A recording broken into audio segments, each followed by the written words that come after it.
This fat guy was reborn in a primordial world. His name was Jake, while everyone else evolved with sacred weapons. He was an archer, a class everyone considered trash. But this guy was ruthless. He had no mercy. He forged his arrows like sharp spears to become an elite primordial hunter in a world where you can't trust anyone. People started to panic about the end of the world, but for some bizarre reason, this boy felt very comfortable with the idea. Facing terrifying creatures didn't seem like the worst-case scenario. Besides, he also felt a great sense of peace while hunting. His path wasn't that simple, and at times he came dangerously close to madness. Before his complete downfall, he was an ordinary worker. He didn't have many social skills and did his best to avoid such interactions. Often, our boy couldn't tell if people were trying to socialize with him. His colleague asked if he had a good weekend. He said it was completely normal. Continuing the conversation, she mentioned she tried to go fishing with her husband, but the weather didn't cooperate. Eventually, the elevator reached his floor. Alone once again, our boy was sure there was something wrong with him. Making friends the traditional way is extremely difficult. He's been in this situation for years. Everything seems so complicated for him, and social skills are extremely valuable as they can lead to good opportunities. When he was younger, the boy focused on individual activities, one of which was archery. He's certain the world wasn't made for someone like him. Someone who has to spend several hours a day sitting in front of a computer. No family, no friends in this city, not known by anyone. Jake was startled by the voice of one of his potential friends. This is Adam, one of the few people who is nice to him, a natural-born leader, practically the opposite of our boy. His ability to make conversation is truly remarkable. Jake usually turns down these kinds of invitations, but he decided to accept this time. Everyone is waiting for the elevator. Inside is Carolina, the girl from Human Resources. To our protagonist, she's a sight for sore eyes, one of the positive aspects of working here. She told Adam to be careful or he could be fired if kept wearing that thing, the tight shirt on his body. Carolina also noticed our protagonist and found it unusual that he decided to join them this time, and being called by his own name made our boy very anxious. However, relief came quickly when she changed the subject. Then everyone started to get nervous. The elevator they were in was having trouble, shaking violently. The vibrations began to increase dangerously. Adam desperately asked our protagonist to press the emergency button. But even after he did, nothing happened. The lights inside the elevator went out. No one could tell what was happening. It wasn't long before they were all surprised by a virtual message, a system notification. Other people on Earth are going through the same situation. And elsewhere in the universe, an entity observes the invitation made to these people, like lambs to the slaughter. Jake was taken to a room. He is completely alone with no idea where he is. A silver-skinned cosmic entity welcomed him. Obviously, Jake was startled by this encounter. The entity said it was responsible for introducing him to this new reality, but they had little time, so they needed to hurry. Jake still couldn't understand what was happening until an attribute screen appeared before his eyes. It displayed his stats, created from details he possessed, peculiarities of his own existence. His universe had met the minimum requirement to participate. Additional information would be released over time. The room changed completely as if it were a mirror of the universe, leaving Jake impressed. The entity told him to pay attention to the classes. It was time for our boy to choose a profession. They could enhance the innate proficiency he already possessed. With that in mind, Jake quickly made his decision, becoming an archer. The time for the introduction was running out. He was about to be taken to the tutorial forest, a place full of dangerous creatures and an opportunity to grow even stronger. Beasts roam freely in this region, constantly hunting. After being defeated, they provide tutorial points. If he becomes strong enough, Jake can even hunt the beast lords. The tutorial will last for 64 days. That's all the entity can share. Jake started to feel the adrenaline rush through his body. He was excited about all of this. Inside this great forest, our protagonist's companions were also transported. Jake noticed that he had gained a small set of armor and a bow, but not everyone was like him. Adam was trying to calm his companions, and the ground beneath their feet began to shake. This caused several of them to panic. Despite the difficulties, other humans were also there, determined to begin the hunt. One group of survivors seemed very cautious. They heard something among the trees. Believing it was other people, they called out for them to reveal themselves. A lone boy showed himself to them, saying he had gotten separated from his team. Since he seemed harmless, he was quickly welcomed by the strangers. The boy said they were attacked right at the beginning, which is why he got separated from everyone. Since being alone is dangerous, they suggested he join them. They promised they would help him find his companions. This news made the boy very happy. But what they didn't notice was that the boy's dagger was already stained with blood. Back with our protagonist's team, they were trying to figure out what to do. One of them mentioned having met a very strange alien. It seems this was a common experience for everyone. Knowing there were more urgent matters, Adam tried to organize them. Leadership comes naturally to him, which impresses Jake even more. What they needed now was to find shelter with water and food. Our protagonist already guessed they weren't the only survivors, and a priority was to learn how to use their new skills. The team was very balanced so far. Adam immobilized an elk, and our protagonist finished it off with his arrow. After the battle, Carolina healed those who had been injured. At night, everyone managed to gather around a campfire. Carolina ended up complimenting our protagonist. She didn't know he was so good with a bow. This left our boy feeling awkward. Despite the hardships and not knowing what was happening, Adam remained cheerful, praising the protagonist as well. This time, he became very flustered, insisting he hadn't done anything special. However, this was a new place for all of them. The old rules were useless. They had to be very careful. And while some slept, a pair kept watch. Our protagonist's colleague said she was supposed to meet her husband for lunch, and they were just a few feet apart. Missing her partner, she asked if our protagonist had a girlfriend. Obviously, he didn't. The guy can't even talk to people normally. During college, he made two friends, a very extroverted guy and a beautiful girl named Madalena. Our protagonist fell hopelessly in love with her. The two of them enjoyed being together, and those were the best years of the protagonist's life until he was confronted with the harsh reality hidden right under his nose. Back in the present, the likely widow who started venting is now crying because she doesn't know what happened to her husband. Jake feels he should comfort her right now, but he has no idea what to say.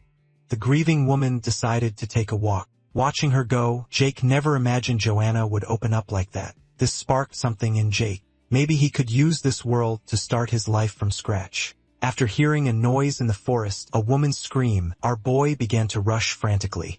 Joanna had run into some very ill-intentioned thugs, and they want to know where her other companions are. Since the woman won't cooperate, she's gonna have to get a taste of violence. And using his large hammer, the thug smashed her foot as if it were paste. At the same time, arrows cut through the air, striking one of the men in the throat. The other thug managed to protect himself with his axe. They are now on high alert, wanting to know where this attacker is. The man with the axe went straight for the source of the arrows, but found no one in the bushes. Our protagonist was already behind him, and with one of his arrows, he nearly ended the thug's life. But the cut was too shallow. The battle will drag on for a few more minutes. The axeman pressures our protagonist, who's cornered. Joanna was in so much pain that she passed out, and the other attacker has vanished too. It was then that our protagonist realized he was being trapped. He's just moments away from finding out what lies beyond death, because in this situation, there's nothing he can do.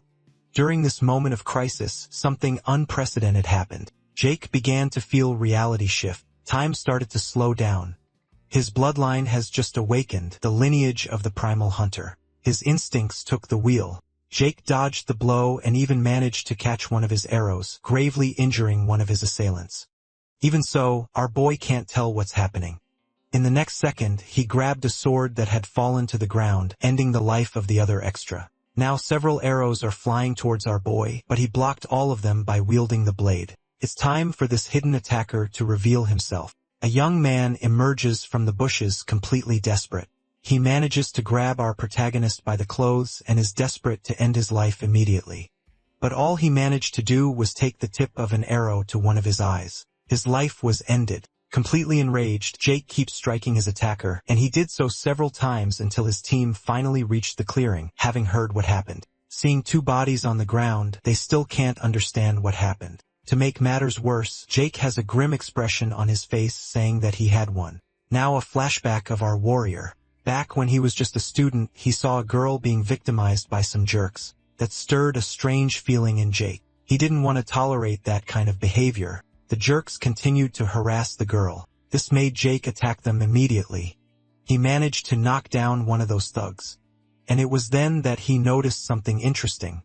To the girl, the victim, they were all friends of violence, people she despised. Both students received a suspension from which he learned that there's no difference between violent actions. Back in the present, Caroline is very worried about him because there's so much blood in that place. Full of pride, Jake said that the blood wasn't his. For taking a few lives, our boy received tutorial points. Only then did he notice his new skill, the primal hunter bloodline, which heightens his perception of reality. Adam wants to know who those people were and why they attacked. To our protagonist, they were just after tutorial points. Caroline managed to heal Joanna's leg, but after what happened, they all realized they need a safe place. A firm voice called our protagonist by name. Caroline wants to know why Joanna was alone. Our boy said she was anxious and seemed to need some space. This answer didn't please Caroline. For God's sake, I hope she goes to hell. In a few chapters, you'll understand that Caroline is a bitch. Now she's complaining, saying what happened is our boy's fault. Adam had to intervene in the middle of her tirade, and being much more reasonable, he asked why our protagonist let the girl stay alone. He could have woken one of them up. Jake said everything happened too fast and that they are all prone to error. In fact, one of them could have died. Even so, Caroline continues to act like a bitch, saying Joanna might not be here anymore. Completely revolted, Jake asked if she has any idea what's going on. Joanna is only alive because of what he did. There was no time to ask for help. This world is cruel, and those people wanted to wipe them out. The only question is if they have the balls to do the same. Life isn't a grape anymore. It's a worn-out teat sucked dry until there's nothing left. After this motivational speech, their other colleague asked what they should do. Jake told them to do whatever they want, as long as they can level up and get out of this hell. He just didn't want to be blamed for his teammates doing nothing. The next morning, our protagonist went to talk to Casper. According to the boy, everyone reached a consensus after a brief chat. They need to be responsible for their own actions. In the past, these two used to be friends and helped each other at work. Besides, they struggled to meet women in real life. Now the difficulties are different. Unfortunately, Joanna lost part of her leg and now uses a makeshift prosthesis. They hope Caroline can learn a more powerful healing magic to change the situation. After what happened, the group seems more determined to keep hunting. Joanna and Bertram are good fighters, the best after our protagonist. Caroline is also very impressive despite being a complete bitch. After what happened with Joanna, it seems something has changed inside that woman. In the starter items, there were healing potions, but they ran out quickly. Caroline's magic is proving very useful. Since the incident, she hasn't spoken to our protagonist. This makes our boy even more anxious until he decided to pretend nothing happened. After a few hours, he and Casper shifted their focus to something else. Blindfolded, Jake is going to try to dodge some mud balls. But all he got out of it was dirty clothes. Our boy is trying to use his new skill, and perhaps his perception only responds to real dangers. Adam tried to gather everyone, saying they need to set up shelter for the night. They found a cave that seems safe. At least it will protect them from the rain, but it could also be a trap if they're ambushed. Our protagonist now considers all the variables because, in a way, he carries the burden of what happened to Joanna's leg. Adam knows things must not be easy for him, and our boy said he doesn't want to repeat the same mistakes. This made Adam apologize to our boy, stating he shouldn't feel that way. But now, they need to explore the cave to make sure it's safe. Jake realized that if it weren't for his friend's leadership, this group wouldn't last long. Although, if it weren't for him, our boy wouldn't even be in this forest. In the past, it was Adam who invited him to be part of his team. That eventually led to the first lunch invitation, and the rest, as they say, is history. Now they are all deep in this forest inside a damp cave. The group was surprised by a sudden earth tremor. Boulders began to fall from the ceiling. Jake understood they needed to escape immediately.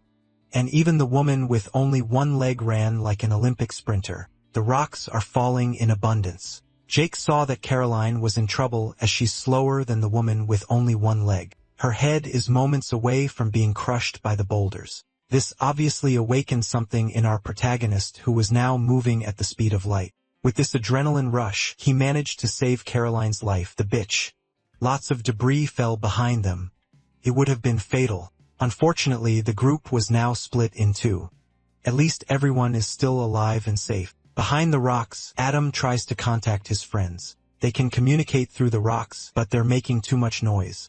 Jake told Caroline to shut up as the place had proven to be very unstable. Not to mention they have no idea what could be hiding there. Using her power of stating the obvious, Caroline realized the rocks are too big to be moved. On the other side, stupid ideas are brewing. They want to break the rocks, but Adam didn't let that happen. Joanna is already terrified. She doesn't want to lose her companions. Since the cave is very large, Adam suggested finding another route. Perhaps that's the safest way out for all of them. Agreeing, Jake said they'll explore the cave a bit more and try to find them on the other side. But what terrifies him is not knowing what creatures are hidden in that place. Not to mention, he has to protect Caroline. Full of confidence and empowerment, Caroline leads the way, saying everything will be okay because she refuses to die in a cave like this. Jake liked that protagonist-like optimism. After an hour, they still hadn't met up with the others, but the main group believes they'll survive. Caroline is a healer, while Jake is the strongest in the group, so they can worry a little less knowing that. Another important thing is that they all saw what happened in the middle of the forest. Our protagonist was in a pool of blood, smiling like a maniac. Adam believes he was in shock. Anyone could react that way in a situation like that. However, the guy with the sword said the crisis could change them all and that right now our protagonist might be dangerous. Adam didn't like that word and said he'd trust his friend with glasses. Back to our protagonist, Caroline noticed he had injured one of his arms. Jake hadn't even noticed but thinks it was from the fall earlier. Ready to use her powers, Caroline prepares to heal him. Quite confused, our guy asked if she wasn't upset with him. Caroline replied that one thing has nothing to do with the other, not to mention she needs him to stay alive. Being so socially awkward, Jake has no idea what to say in this situation. So Caroline told him he should be more careful because even though he's strong, he's not invincible. Not to mention her magic is very limited. She can't heal everything. Now that they're talking, Jake worked up the courage to ask her why she chose to be a healer. The woman asked him the same question. Why did our guy want to be an archer? According to our guy, he just opted for the most useful choice to survive, and that was Caroline's motivation as well. She doesn't know much about this tutorial, but she's played enough games to understand that a healer is always useful. Jake was surprised to find out she liked games. It all started when she was a kid. Her younger brother spent a lot of time in the hospital. For many weeks, she couldn't visit him. So that's how they started playing online games. Jake never imagined his colleague had a brother. Caroline explained upset that she was always forced to be the healer because she was a girl. At first, she hated it because she wanted to be a warrior since everyone wants to deal a lot of damage. But she soon realized that warriors always have a hard time finding teams. However, as a healer, she always became highly sought after. Not knowing who she might find in the forest, she was sure that by being a healer, she wouldn't be left alone. And consequently, she would survive. Our protagonist agreed that her line of reasoning is smart. Caroline said she's not as foolish as she looks. This made our protagonist rethink a few things about her. He had never seen Caroline as a person, only as a co-worker. Finally, his wound was treated. Now the pair needs to keep moving through the cave. In the darkness, they found a fork in the path. Caroline doesn't know which way they should go. Our protagonist, on the other hand, seems to be coldly analyzing the possibilities. He felt something very strange and asked if his colleague felt it too. Her perception hasn't been activated yet, but he could feel something down one of those paths. Several eyes are hidden in the darkness, and our protagonist was sure that something terrifying is hidden in that place. This is a very new sensation for our protagonist. His instincts are telling him to be cautious, but there's something in his heart that wants to meet the danger. So he called for Caroline to go deeper into the cave. The eyes are hidden in the darkness, and the logic is simple. They'll get a lot of experience points. Caroline thinks it's too risky. The priority is to find the rest of the team. However, Jake said this might be the way to find them. Even so, Caroline remains averse to the danger. This reminds our protagonist that getting tutorial points is important for survival. But that logic isn't enough for Caroline, and indeed, this is an overly risky move given the circumstances. The only thing our guy wants is to fight. Even though it's fun for him, Caroline wants to prioritize her own survival. On the other hand, Jake also wants to get stronger and stronger, and there's nothing wrong with that. They need to seize this opportunity now as they can do superhuman things. Settling for mere survival is not enough. Caroline said she liked life the way it was before. She doesn't like the idea of having to become a killer. She told our protagonist to think more about the group and less about his selfish desires. That's when our guy realized he wouldn't get anywhere this way. He agreed to take the safer path. This made Caroline thank him. Inside the same cave, the rest of the team is still worried about them. Casper believes they're fine. The main difficulty is navigating the dark place. Even though his perception is very high, he's having trouble seeing in there. The team is at an impasse whether to stop and rest or to continue exploring the cave. One of them said it's very prudent to stop for the night. They also have to consider Joanna's physical limitations. Imagining she's being a burden to everyone, she said she's fine. Adam has a lot to consider. He's thinking about his friend's safety. Ahead of them, the path remains silent and dark. That's when they started to hear a very faint noise. Preparing for the worst, they put out the torch and hid. Casper is still completely unable to identify anything. Everyone is getting more and more apprehensive until Casper managed to spot something approaching at great speed. To their relief, it's a familiar face. The group was finally reunited inside the cave to everyone's delight. Worried, they asked if our protagonist had run into any trouble. Our guy stammered to answer, and Caroline said there was no problem at all, but they had to walk a long way. Now they need to find a safe place to sleep, preferably one that isn't at risk of collapsing. Joanna ended up getting quite scared. She saw a large spider and had to kill it with her staff, revealing her fear of such creatures. Casper said that arachnids are important to ecosystem, and he decided to spare the life of another spider that had appeared. But while doing so, he didn't notice that several other creatures were approaching. They're spiders, just like the one he had saved. Casper tries to calm his friends, saying that most spiders aren't a danger to humans. Unfortunately, he's a fool. Adam still tried to help, but a spider ended up biting his neck. Now the group is in serious trouble. The animals are small, but they are numerous, and they've already managed to completely surround them.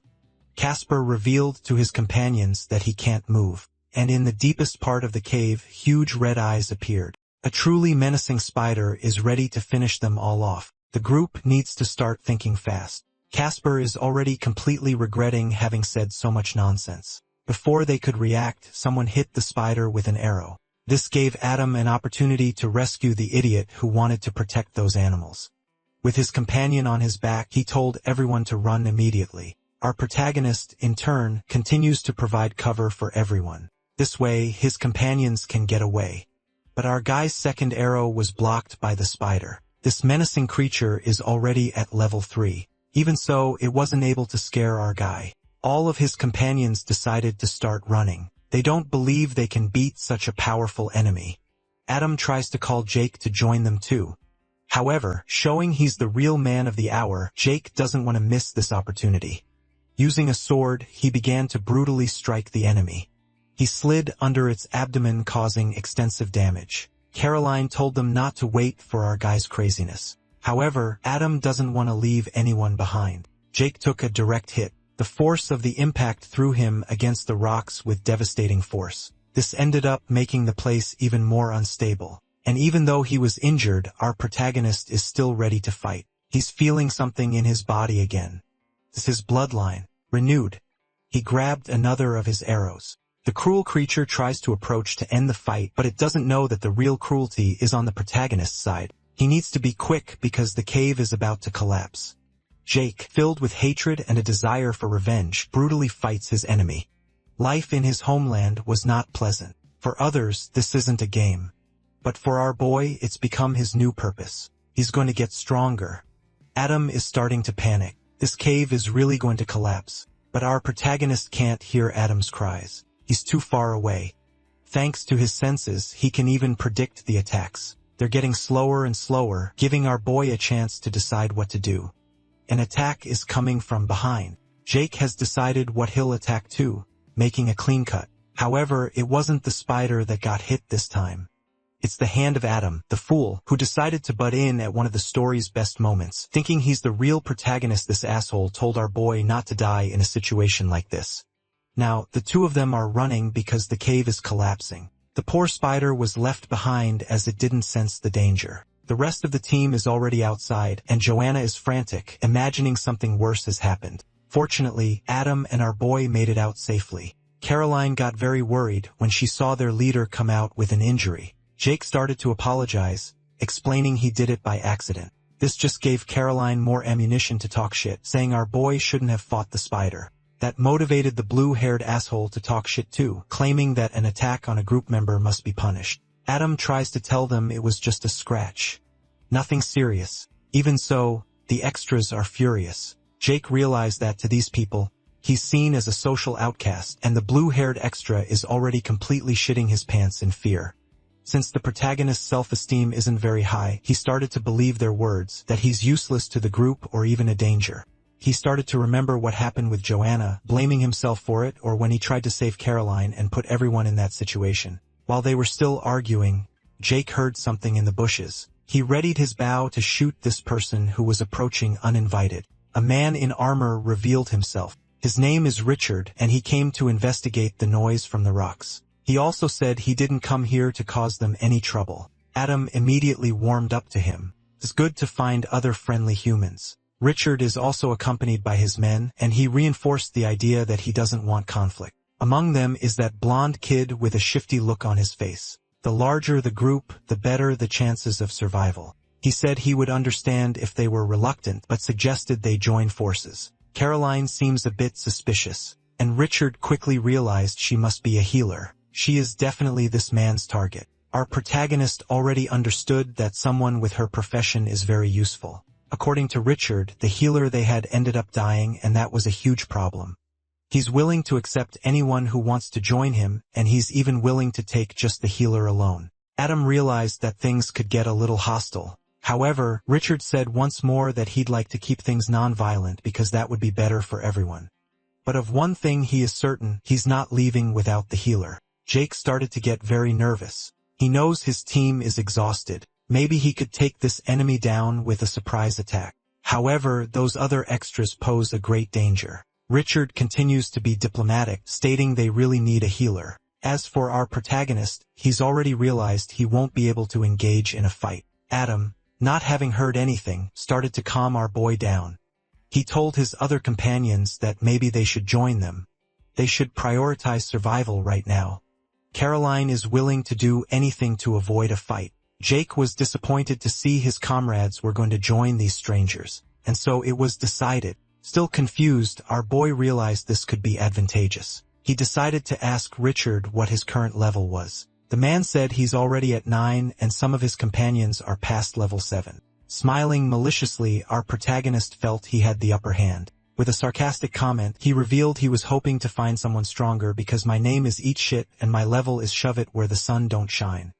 His group was very confused by this behavior. They didn't expect Jake to be so rude. Richard was furious as he thought they were reaching an agreement. Our protagonist said his friends would join him, but he has more interesting things to do in the forest. He told him to take good care of them or else he would get revenge. Full of confidence, Jake asked if Richard really believed he was the predator in this scenario. Then he pointed his sword at the man's neck, making it clear the archers wouldn't be fast enough. If our boy wanted to, this man would already be headless. And turning his back on him, Jake said he would be watching them all. Given that group's demands, Caroline will certainly be safe. And if it keeps her happy, Adam will end up being safe too. This will end up benefiting everyone one way or another. Jake is hoping his words had some kind of effect. As he walks away, Adam and Casper decided to approach him as they didn't understand what happened, much less why our protagonist was going off alone. Jake revealed he has his own goals for this tutorial, but it's better this way. His friends will have a better chance of survival with that group. He also told them not to worry because he would visit them. Before saying goodbye, Adam decided to give him a few things. Our protagonist received those potions with great joy. He also thanked Adam for everything he had done so far. As our boy moves away through the forest, he's being watched by that weird kid. Richard gave an order to one of his men. He already knows what must be done. And from the extra's smile, he certainly won't live for much longer. With a small group, that extra followed our protagonist. His true intention is to pierce our boy's head. These thugs believe he must be weak, but they were surprised by arrows coming from the darkness, leaving everyone completely terrified. The arrows keep coming, and the bandits can do nothing. 2 are already dead. The rest of them thought it best to keep running. After gaining some distance, they decided to hide in the bushes. The extra carefully watches the area.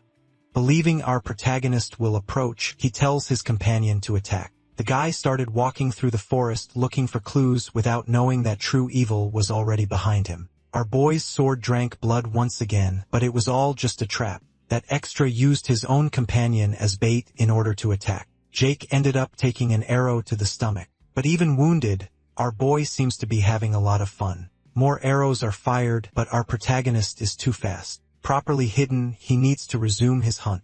Hidden by the forest's darkness, the extra watches intently. The situation is getting more and more tense for all of them until a branch snapped. The sound terrified the extra. Only then did he realize that what fell on his head was a rotten branch. He still doesn't know where our protagonist could be, but his questions will soon be answered as true evil has just found him. The sword sinks cruelly into the asshole's back. Lying on the ground, the extra takes his last breaths. Our boy heard someone else approaching and told her not to move. Jake has now been completely consumed by the power of violence. Elsewhere in that same forest, our boy's companions are with Richard. Adam said they were just co-workers before all this started, and he was the manager responsible for all those people. That's why he continues to protect his allies. Richard really liked that stance and would prefer not to be seen as a threat by someone like Adam.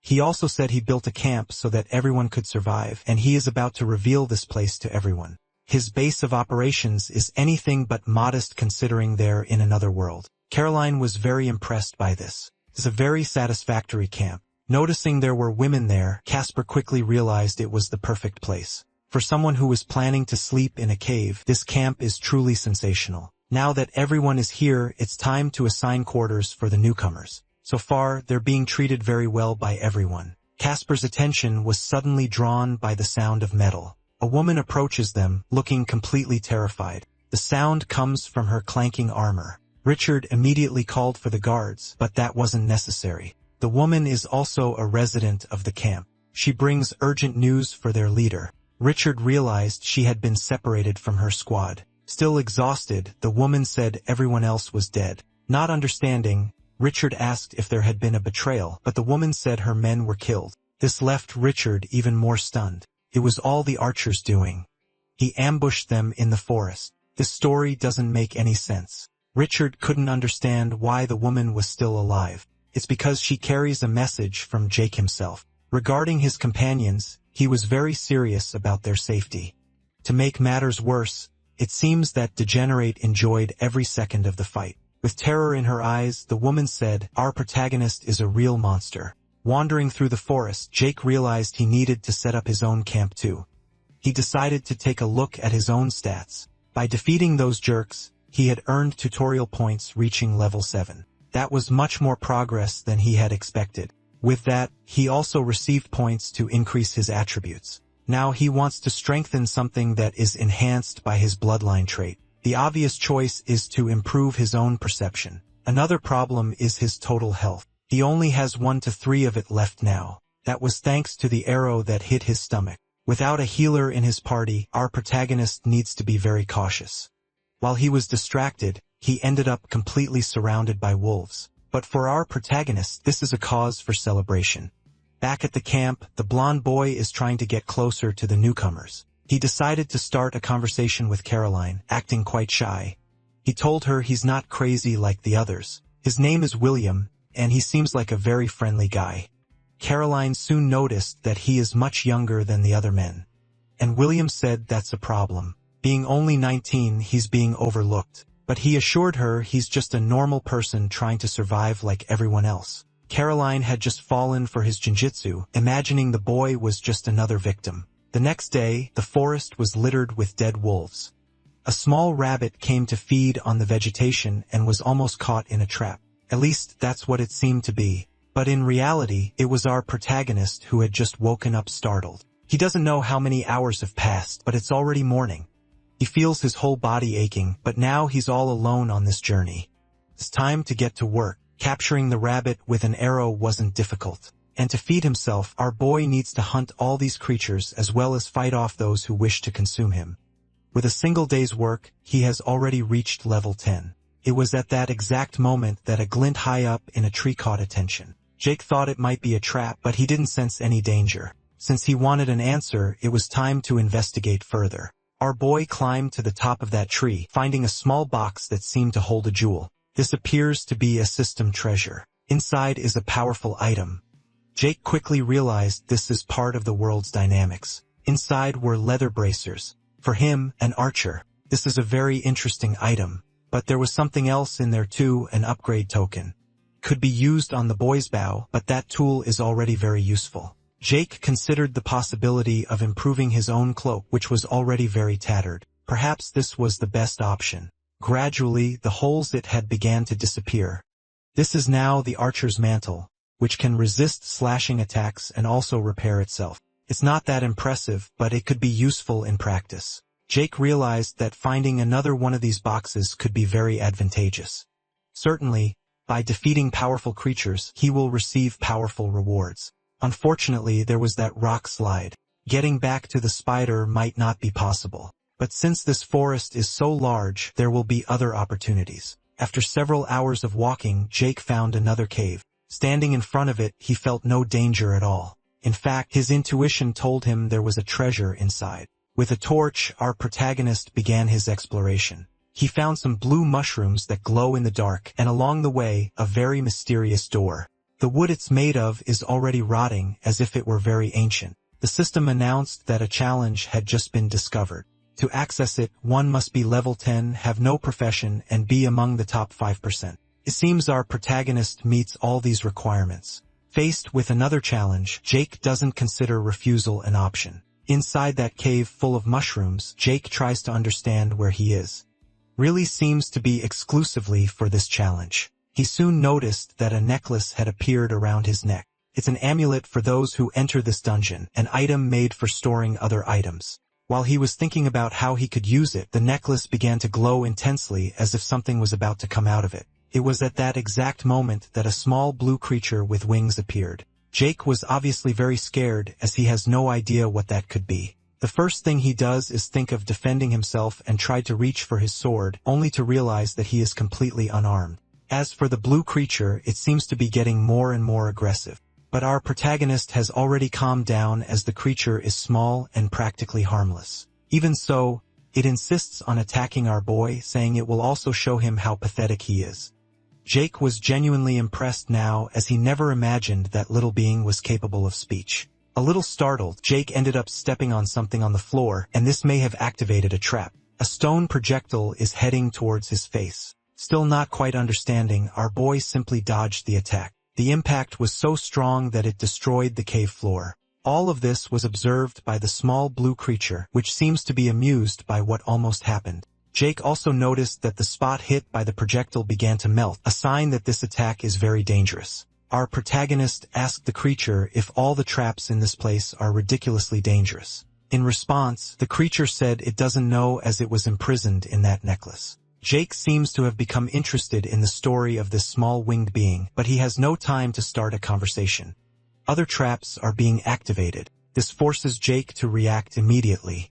His top priority now is to reach the end of this corridor. Using all his skill, Jake manages to dodge the attacks while approaching his goal. Exhausted, he finally made it to the end and was praised by the creature. Jake started to get intrigued. He wasn't expecting to be followed. Responding calmly, the creature said it has nowhere else to go and has a lot of free time. Walking a bit further, Jake saw several platforms in the air like a very exotic staircase. Now he needs to collect 5 silver mushrooms. At least, he'll be able to store these items in the storage necklace. Near each platform, there are openings in the cave wall. They must be more traps. The winged creature suggested that our boy take a risk and try to avoid the spikes. But instead of taking the more prudent approach, Jake decided to trigger the trap immediately to get it done as quickly as possible. Once again, stone spikes are shot in his direction. So far, our boy manages to dodge all of them. Because of his bloodline trait, this doesn't seem to be that challenging. The winged creature is starting to be positively impressed with this performance. Since our protagonist has collected 4 mushrooms so far, it seems he's really going to succeed completely. Distracted, the creature didn't realize it was in the line of fire of a trap. She started to get very worried, as she wasn't as agile as our boy. Jake immediately understood that something dangerous could happen. Fortunately, he needed to get to the creature anyway, as it was right next to the last mushroom. And because of that, our boy managed to save the reckless little thing. The two of them rolled across the ground, escaping the danger. From the sheer effort, Jake had to lie down for a few seconds to catch his breath, and the creature thanked our boy for what had happened. But Jake scolded it harshly, stating that he didn't come in here to save some random citizen. Trying to apologize, the creature said it had been trapped for 1,000 years and wasn't very agile anymore. It was then that Jake decided to ask what it was. The creature is an imp, and his name is Cecil. After they introduced themselves, Jake asked who had imprisoned the creature in the necklace. He said the story was too long and that he'd rather not talk about it right now. And since he hadn't seen what happened, he apologized to our protagonist, assuming he'd lost the last mushroom.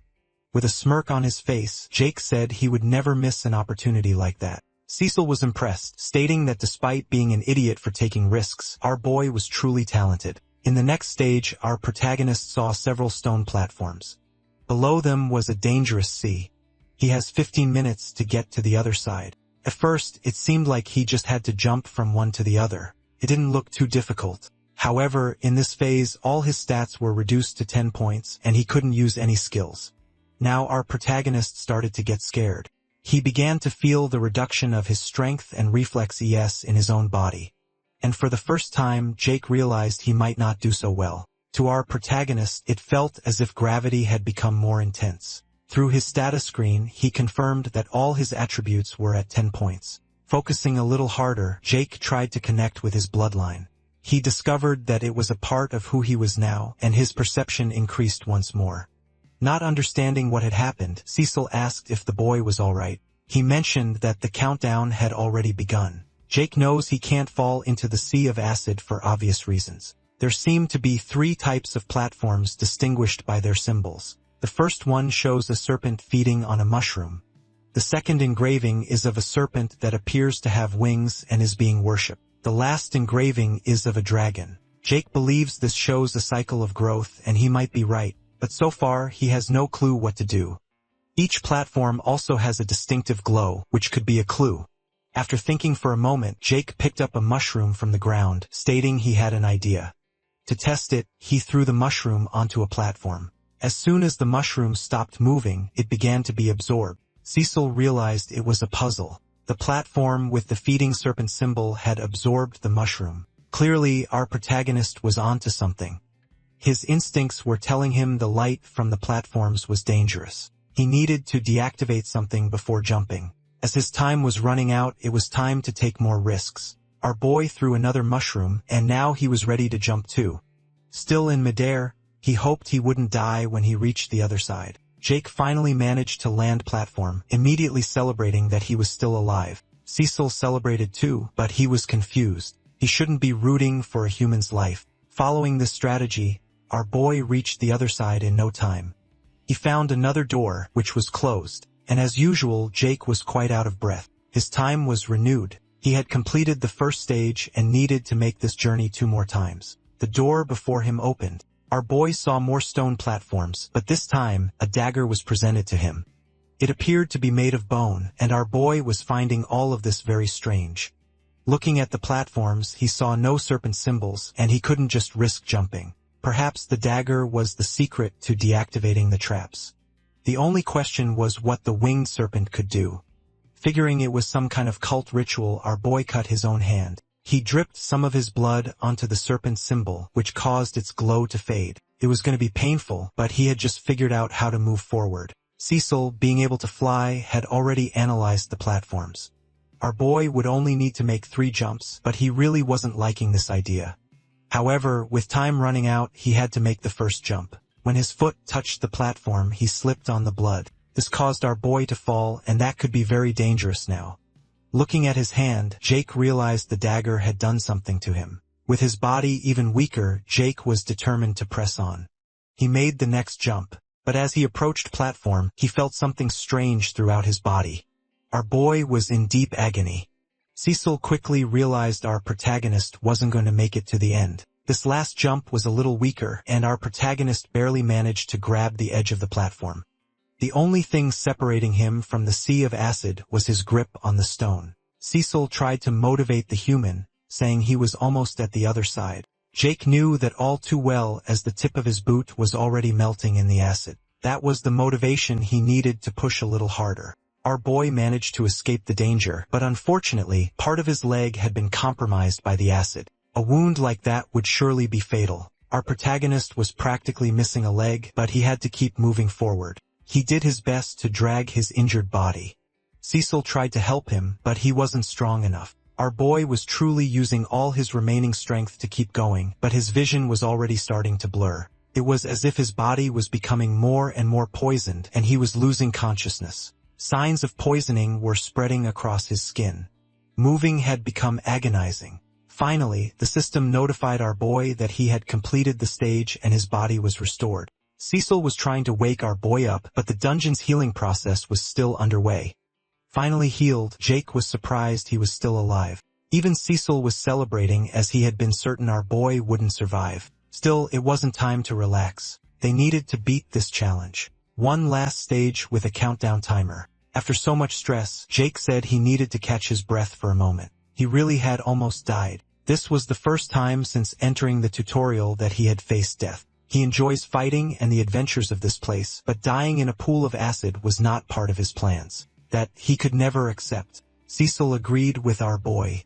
He had been trapped for so long that he doubted he would ever meet someone else again. A little more determined, our protagonist said he wouldn't lose to this challenge, and he would leave it the same way he entered, alive. With this determination, he walked through the final door. This time, the platforms were perfectly aligned. Cecil flew over them and said the mushroom trick might work. But to our protagonist, this could be a different puzzle. He hadn't been able to spot any other interesting clues yet. The last symbol was of a dragon, and it seemed to be roaring with anger. But our boy could be wrong about that speculation. Then he started to remember himself at the beginning of the tutorial. Maybe the creature wasn't showing its anger. It could be a portrayal of the fear it was feeling. Believing he was right, Jake now knew exactly what to do. So he began to approach the platforms. Cecil grew worried as the platforms were still glowing, and yet Jake started running towards them. Making his first leap across the sea of acid, he landed on the platform with the dragon symbol. Cecil immediately shut his eyes, imagining something disastrous was about to happen.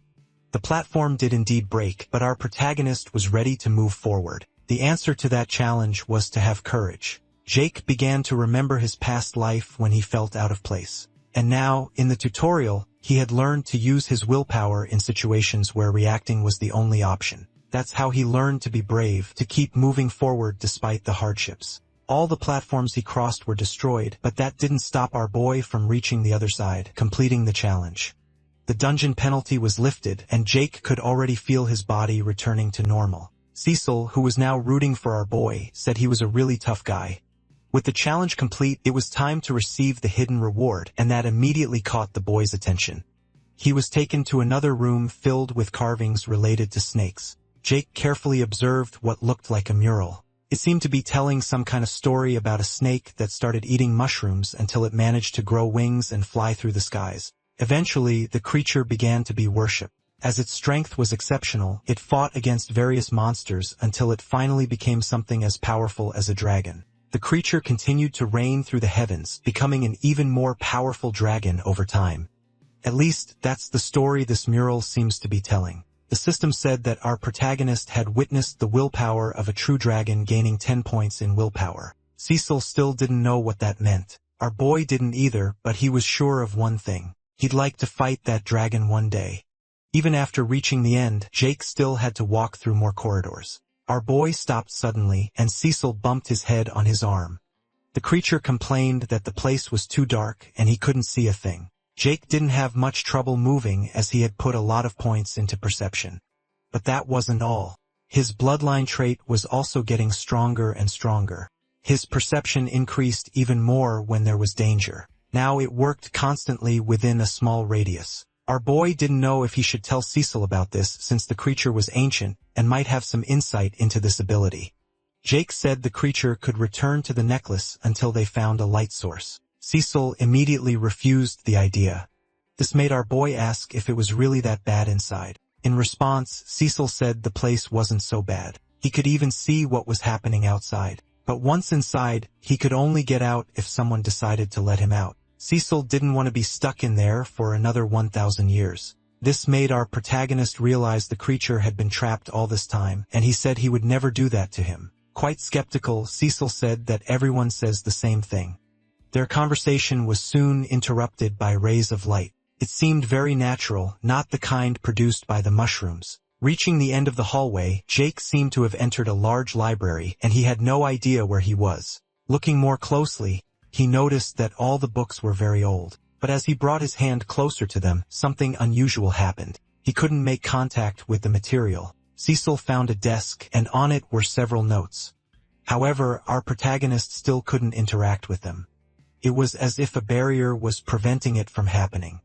There was a door in the library that seemed to lead outside. Since they couldn't interact with anything, it was time to move on. Moving into the next room, Jake saw several other doors. In one of them, our boy found a bedroom, and in another door there was a bathroom. Still exploring the place, they found that there was also a garden there. And one of those rooms looked a lot like an exotic laboratory. To Cecil, they had to be inside someone's house or something's. There was only one door left to explore, and upon opening it, they found more of those same mushrooms. It seemed this was part of another challenge. In the center of this small room, there was an altar with a papaya mark. It looked like it was made for someone to interact with. After what happened in the cellar, Cecil was very hesitant, and our protagonist said the creature should be a little more adventurous. Jake placed his hand on the altar without a second thought, only to regret it immediately. A kind of spike shot out of that spot, and it came out with enough force to injure our boy's hand. Cecil was once again very worried about what might happen. Jake really hadn't expected a trap like this. His senses hadn't warned him at all. To make matters worse, it seemed he had been poisoned once again. It was then that another altar appeared in the room, and on it was a book with an engraving of a snake eating a mushroom. It was obvious to both of them that this must be some kind of challenge. Jake needed to become a malefic viper alchemist if he wanted to cure himself of the poison, which would lie dormant for 30 days, after which it would kill him. Looking at his hand, it really seemed like the poison wasn't progressing. Our boy could also reject the challenge. He would be cured and taken to the great forest. Knowing he could choose to give up made our boy more confident. Cecil wanted to know what his human companion would do now. For our protagonist, there was only one answer. He hadn't come this far to refuse challenges. Back in the great forest, some animals were being watched. Adam and William were doing it. It looked like they were hunting. The two began their charge toward the creatures. But the animals were not easy to catch, so they had to be cornered by Bertram, the blue-haired extra. This caused the herd to change its escape route directly into the trap they had set. It was time for Casper to play his part. He managed to capture some of the animals. Only one managed to escape after all that. Even so, the outcome of the hunt was very satisfactory. William was ready to end the lives of these animals. He threw his daggers quickly. They were embedded in the creature's flesh. William celebrated very enthusiastically. But somehow Casper ended up getting hurt by it. This made William apologize, stating that he hadn't aimed carefully. But Casper acknowledged that accidents happen. At least, they would all have food for the next week. Adam also praised everyone's work during the hunt. Now they needed to take all this food back to the camp. While they were returning, Casper apologized for what happened. His trap hadn't managed to catch them all. However, Adam said the job was well done. They had plenty of food. Since he had been injured, a girl seemed to be showing a lot of concern for Casper. But the young man said he was fine, and now they needed to get to the camp quickly, which eventually happened. And the girl said they would see each other soon. Adam couldn't help but notice that those two seemed to be getting quite close, and his observation made Casper very shy. However, Adam said they were at the end of the world. It was natural for things to happen quickly. With that in mind, Casper asked if that was the reason his friend was going to Caroline's cabin every night, leaving Adam completely speechless. Despite the comment, Casper assured him he hadn't told anyone, but he was sure everyone must already know. Once at the camp, Adam went to the blacksmith to see how things were going.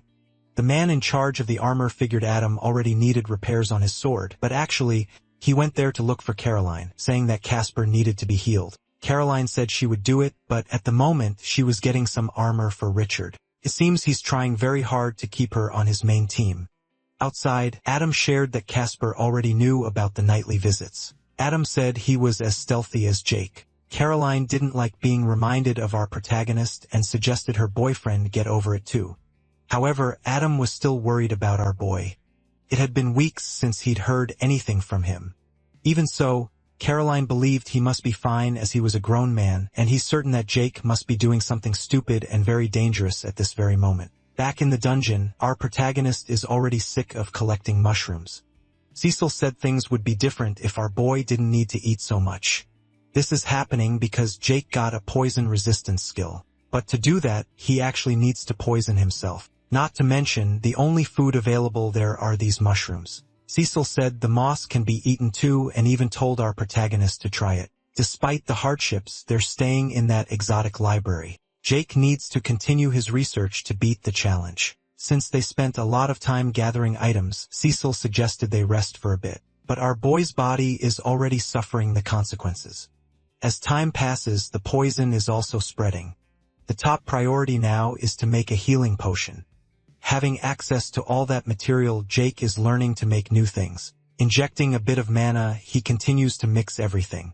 If he has followed all the steps, the mixture will change color and turn red. But after several attempts, he still hasn't achieved the ideal result. Cecil told our boy to be a little more patient. He's only been practicing for a week. Despite this, Jake remains quite determined. He wants to try one more time, saying he'd take another mana potion. Cecil warned that he would waste them that way as there's a limit to their efficiency. As he said this, our protagonist's body went through a deep agony, enough to make Cecil very worried. Our protagonist realized the poison is getting worse and worse. Taking off his shirt, he could see the infection was spreading a lot. Back at the camp, Adam was called to Richard's office, who promptly thanked the young man for showing up. He said a hunting squad came back empty-handed that day, and they're running low on food. That's why he'd like to send Adam's team out to hunt once more. But he wants to send them to a slightly more challenging territory, something Adam's team should be able to handle. Knowing their own potential, Adam is a bit hesitant.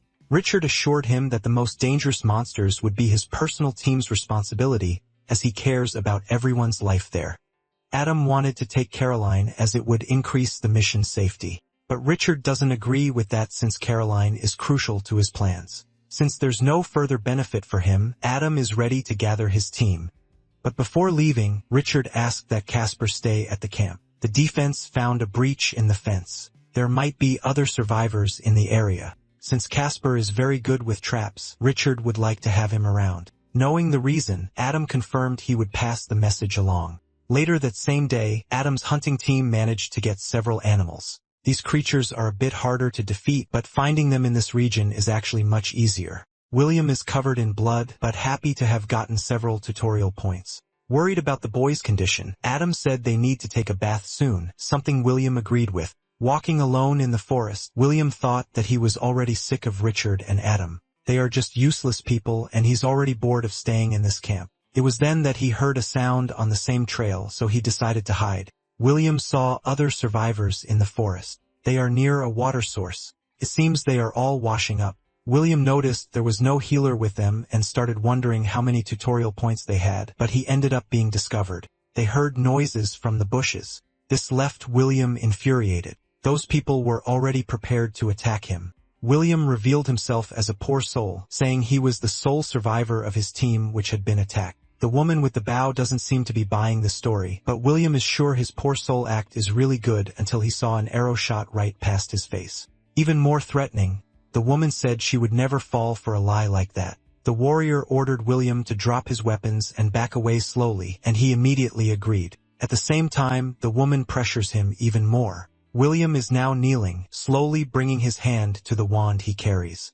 Sensing that something dangerous might happen, the girl shot her arrow. But William was already prepared to dodge. And using the power of his wand, he summoned several knives, attacking the warrior first, who used his shield to defend. Now a fight between all of them is underway. Arrows fly through the air, much more numerous this time. William doesn't have the numerical advantage against them, and that team's mage ready to enter the scene as well. This was enough to make William realize his enemies were stronger than he expected. However, he's already in the sights of the woman with the bow. And even though they are strong, William is smart. With one of his daggers, he managed to end the woman's life, who now has a huge hole through her neck. Her death left the warrior destabilized, giving William the opportunity to finish off the other two in the blink of an eye. Now the boy observes the rewards from that brief fight. His enemies were level 9 and level 10, so it wasn't a complete waste of time. The situation started to get worse when a familiar voice began to call his name. It's the girl in charge of making the traps. She ended up finding William among the bodies. And seeing all that, she became very frightened. This awakened William's dark side, as he didn't want to be discovered at all. A few minutes later, William found the rest of his team. Adam was happy about this because he had sent that girl to look for the boy. Playing dumb, William said he hadn't found her yet and he hoped she didn't get lost in that dangerous forest. After what happened, Cecil went to gather some mushrooms alone. Upon returning to the library, he started looking for his human friend, finding our boy collapsed on the floor. And this left Cecil very worried as something serious could happen. He desperately tries to get Jake to wake up, noticing that the poisoning is spreading more and more. At least our protagonist managed to make several healing potions. And using one of them, Cecil tries to restore what little health our protagonist has left. Slowly, the boy begins to open his eyes, waking up very disoriented, not knowing what had happened. Cecil doesn't have an answer for that either. He found the boy on the floor already unconscious. And even after taking the potion, Jake is very exhausted, which is plausible since he made many potions that morning, probably more than 50. Our boy is getting the hang of it. Cecil suggested he rest a bit too because of what happened, but our boy knows that time is scarce and he needs to improve even more. There are only 2 weeks left. The problem is if he pushes himself too hard, he might end up dying before then. Jake is surprised by Cecil's excessive worry. He sounds just like his old co-workers who always wanted to solve things the easy way, afraid of challenges. That's the kind of thinking only cowards have. Fed up with these words, Cecil knocked the potion out of our boy's hand. The contents, which were already read, were lost. And for the comment he had made, our boy apologized. Even so, Cecil remains furious, stating that he is not a coward, making our protagonist apologize once more. Because of this, Cecil said that the boy will be the one gathering mushrooms next time. The next day, Cecil still hadn't returned, which made our protagonist more and more worried. However, he needs to continue his research to overcome that poison. Now he has started learning to make poisons as well. The method for making them is practically the same.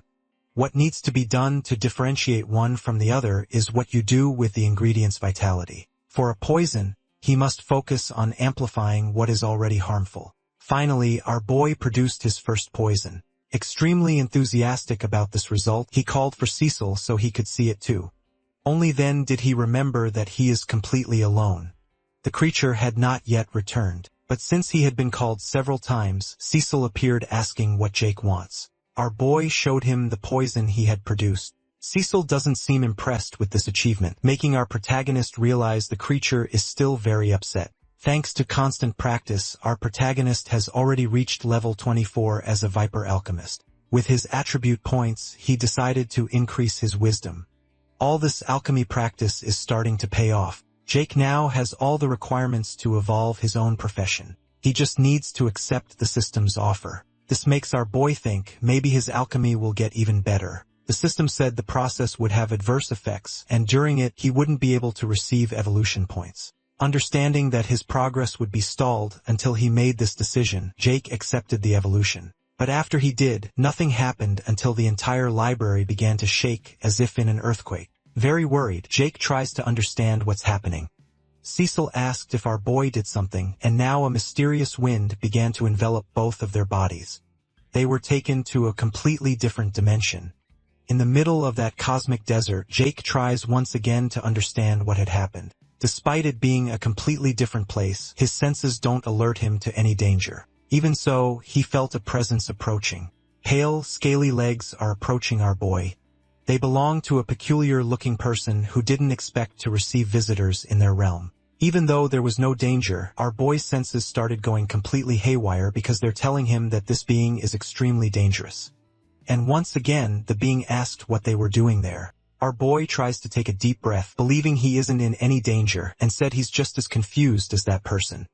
He was supposed to become a Viper Alchemist, and now he's in this dimension. The pale-skinned man smiled and said it was nice to find our boy with all this nonsense because he is the malefic viper he had spoken of. Now he wants them to leave. Jake doubted this claim a bit as this person didn't look much like a dragon snake. The viper felt quite challenged by this comment and began to make his entire body change shape. Transforming into a terrifying dragon, he asked if this was a bit more fitting.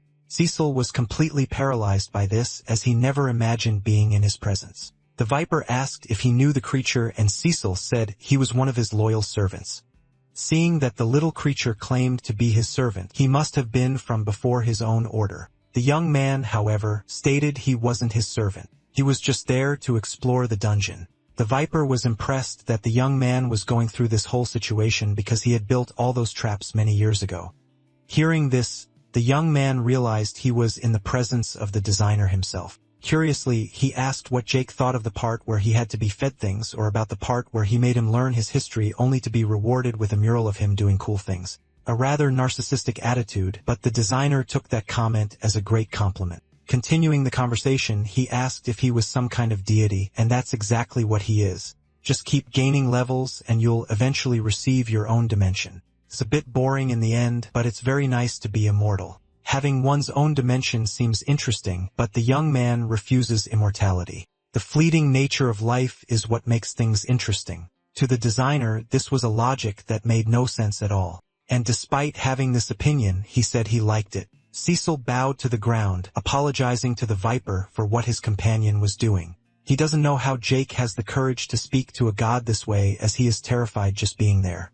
Not even he knows the answer, maybe because his willpower is great. But the Viper states that's not how it works. Status changes some things, but the mind remains unchanged. Willpower helps in facing immortality and its duration, but that's only possible if you already have those skills from the start. Many beings of immeasurable power have succumbed to the demons of their own minds. Some can never deal with it, and contrary to what one might think, time cannot heal all wounds. Jake noticed there was a lot of melancholy in the Viper's speech. Now he seemed quite saddened. He told the boy that the road to power is extremely lonely. Family, friends, everything important eventually gets left behind. Jake approaches him with some empathy, recognizing that the Viper must have gone through difficult choices. Placing a hand on his shoulder, he stated that hiding in that dimension wouldn't help at all. Cecil became desperate at the casual way he touched the god. The Viper shakes his head, saying the young man wouldn't understand the situation. Jake said that he ran because his own strategy wasn't working. It was time for him to try something different. Cecil is now sure they will die a gruesome death. After hearing these words, the Viper looked firmly at the boy who, although apprehensive, waited for an answer. The Viper made a joke of the situation, saying the boy was being too emotional. That made him take a liking to the boy. Interested, Cecil wants to know what the Viper thinks of him, but the designer didn't even know he was there. They talked for a few hours. The Viper now knows his story, especially about Caroline. Cecil, who also knows the story, considers this a female archetype. The other two just watch as if he didn't understand anything. They immediately laugh at his comment, leaving Cecil quite annoyed. Continuing to poke fun at the little creature, the Viper said the imp must have a lot of experience with women. Jake realized he must have ignored a notification earlier. A skill from his bloodline had progressed. The Viper asked what that was. Apparently, his perception had doubled in capacity. The Viper was intrigued by the young man's bloodline, saying it seemed very interesting. Seeing his reaction, Jake wanted to know if he knew anything about it and if he could teach him more. The Viper replied that the system doesn't react well to sharing secrets. This has been the case since a minor god destroyed a universe, assuring them it wasn't him who did it. Disappointed, Jake sighs as this was an expected outcome for his question. The time they spent together was a lot of fun, but the Viper recognizes it's time for them to continue their journey. That encounter made him reflect a lot on life, praising Jake because it's not often he meets someone with so much ambition. Excited, he wants to know if he passed his job interview, asking if he's now a true malefic Viper alchemist. The god replied yes, and touching Jake's shoulder, he stated he had something that would help him on his journey, a small threat of karma, and the boy's body began to glow. The Viper thanked them for their company. Jake says goodbye, saying it was fun. Waving his hand, he hopes they can meet again soon. The god knows his bloodline is very powerful, and he'll have to keep an eye on him from now on. Now he has other things to do. He agrees he's been idle for too long. It's time for the malefic Viper to make his return. This man said that they had sent Lyra to look for William a short time ago. He was surprised to hear this, as he hadn't found her anywhere. I just hope she didn't get lost along the way. Arriving at the camp, they are welcomed. The young man who greeted them asked what they thought of the new fence.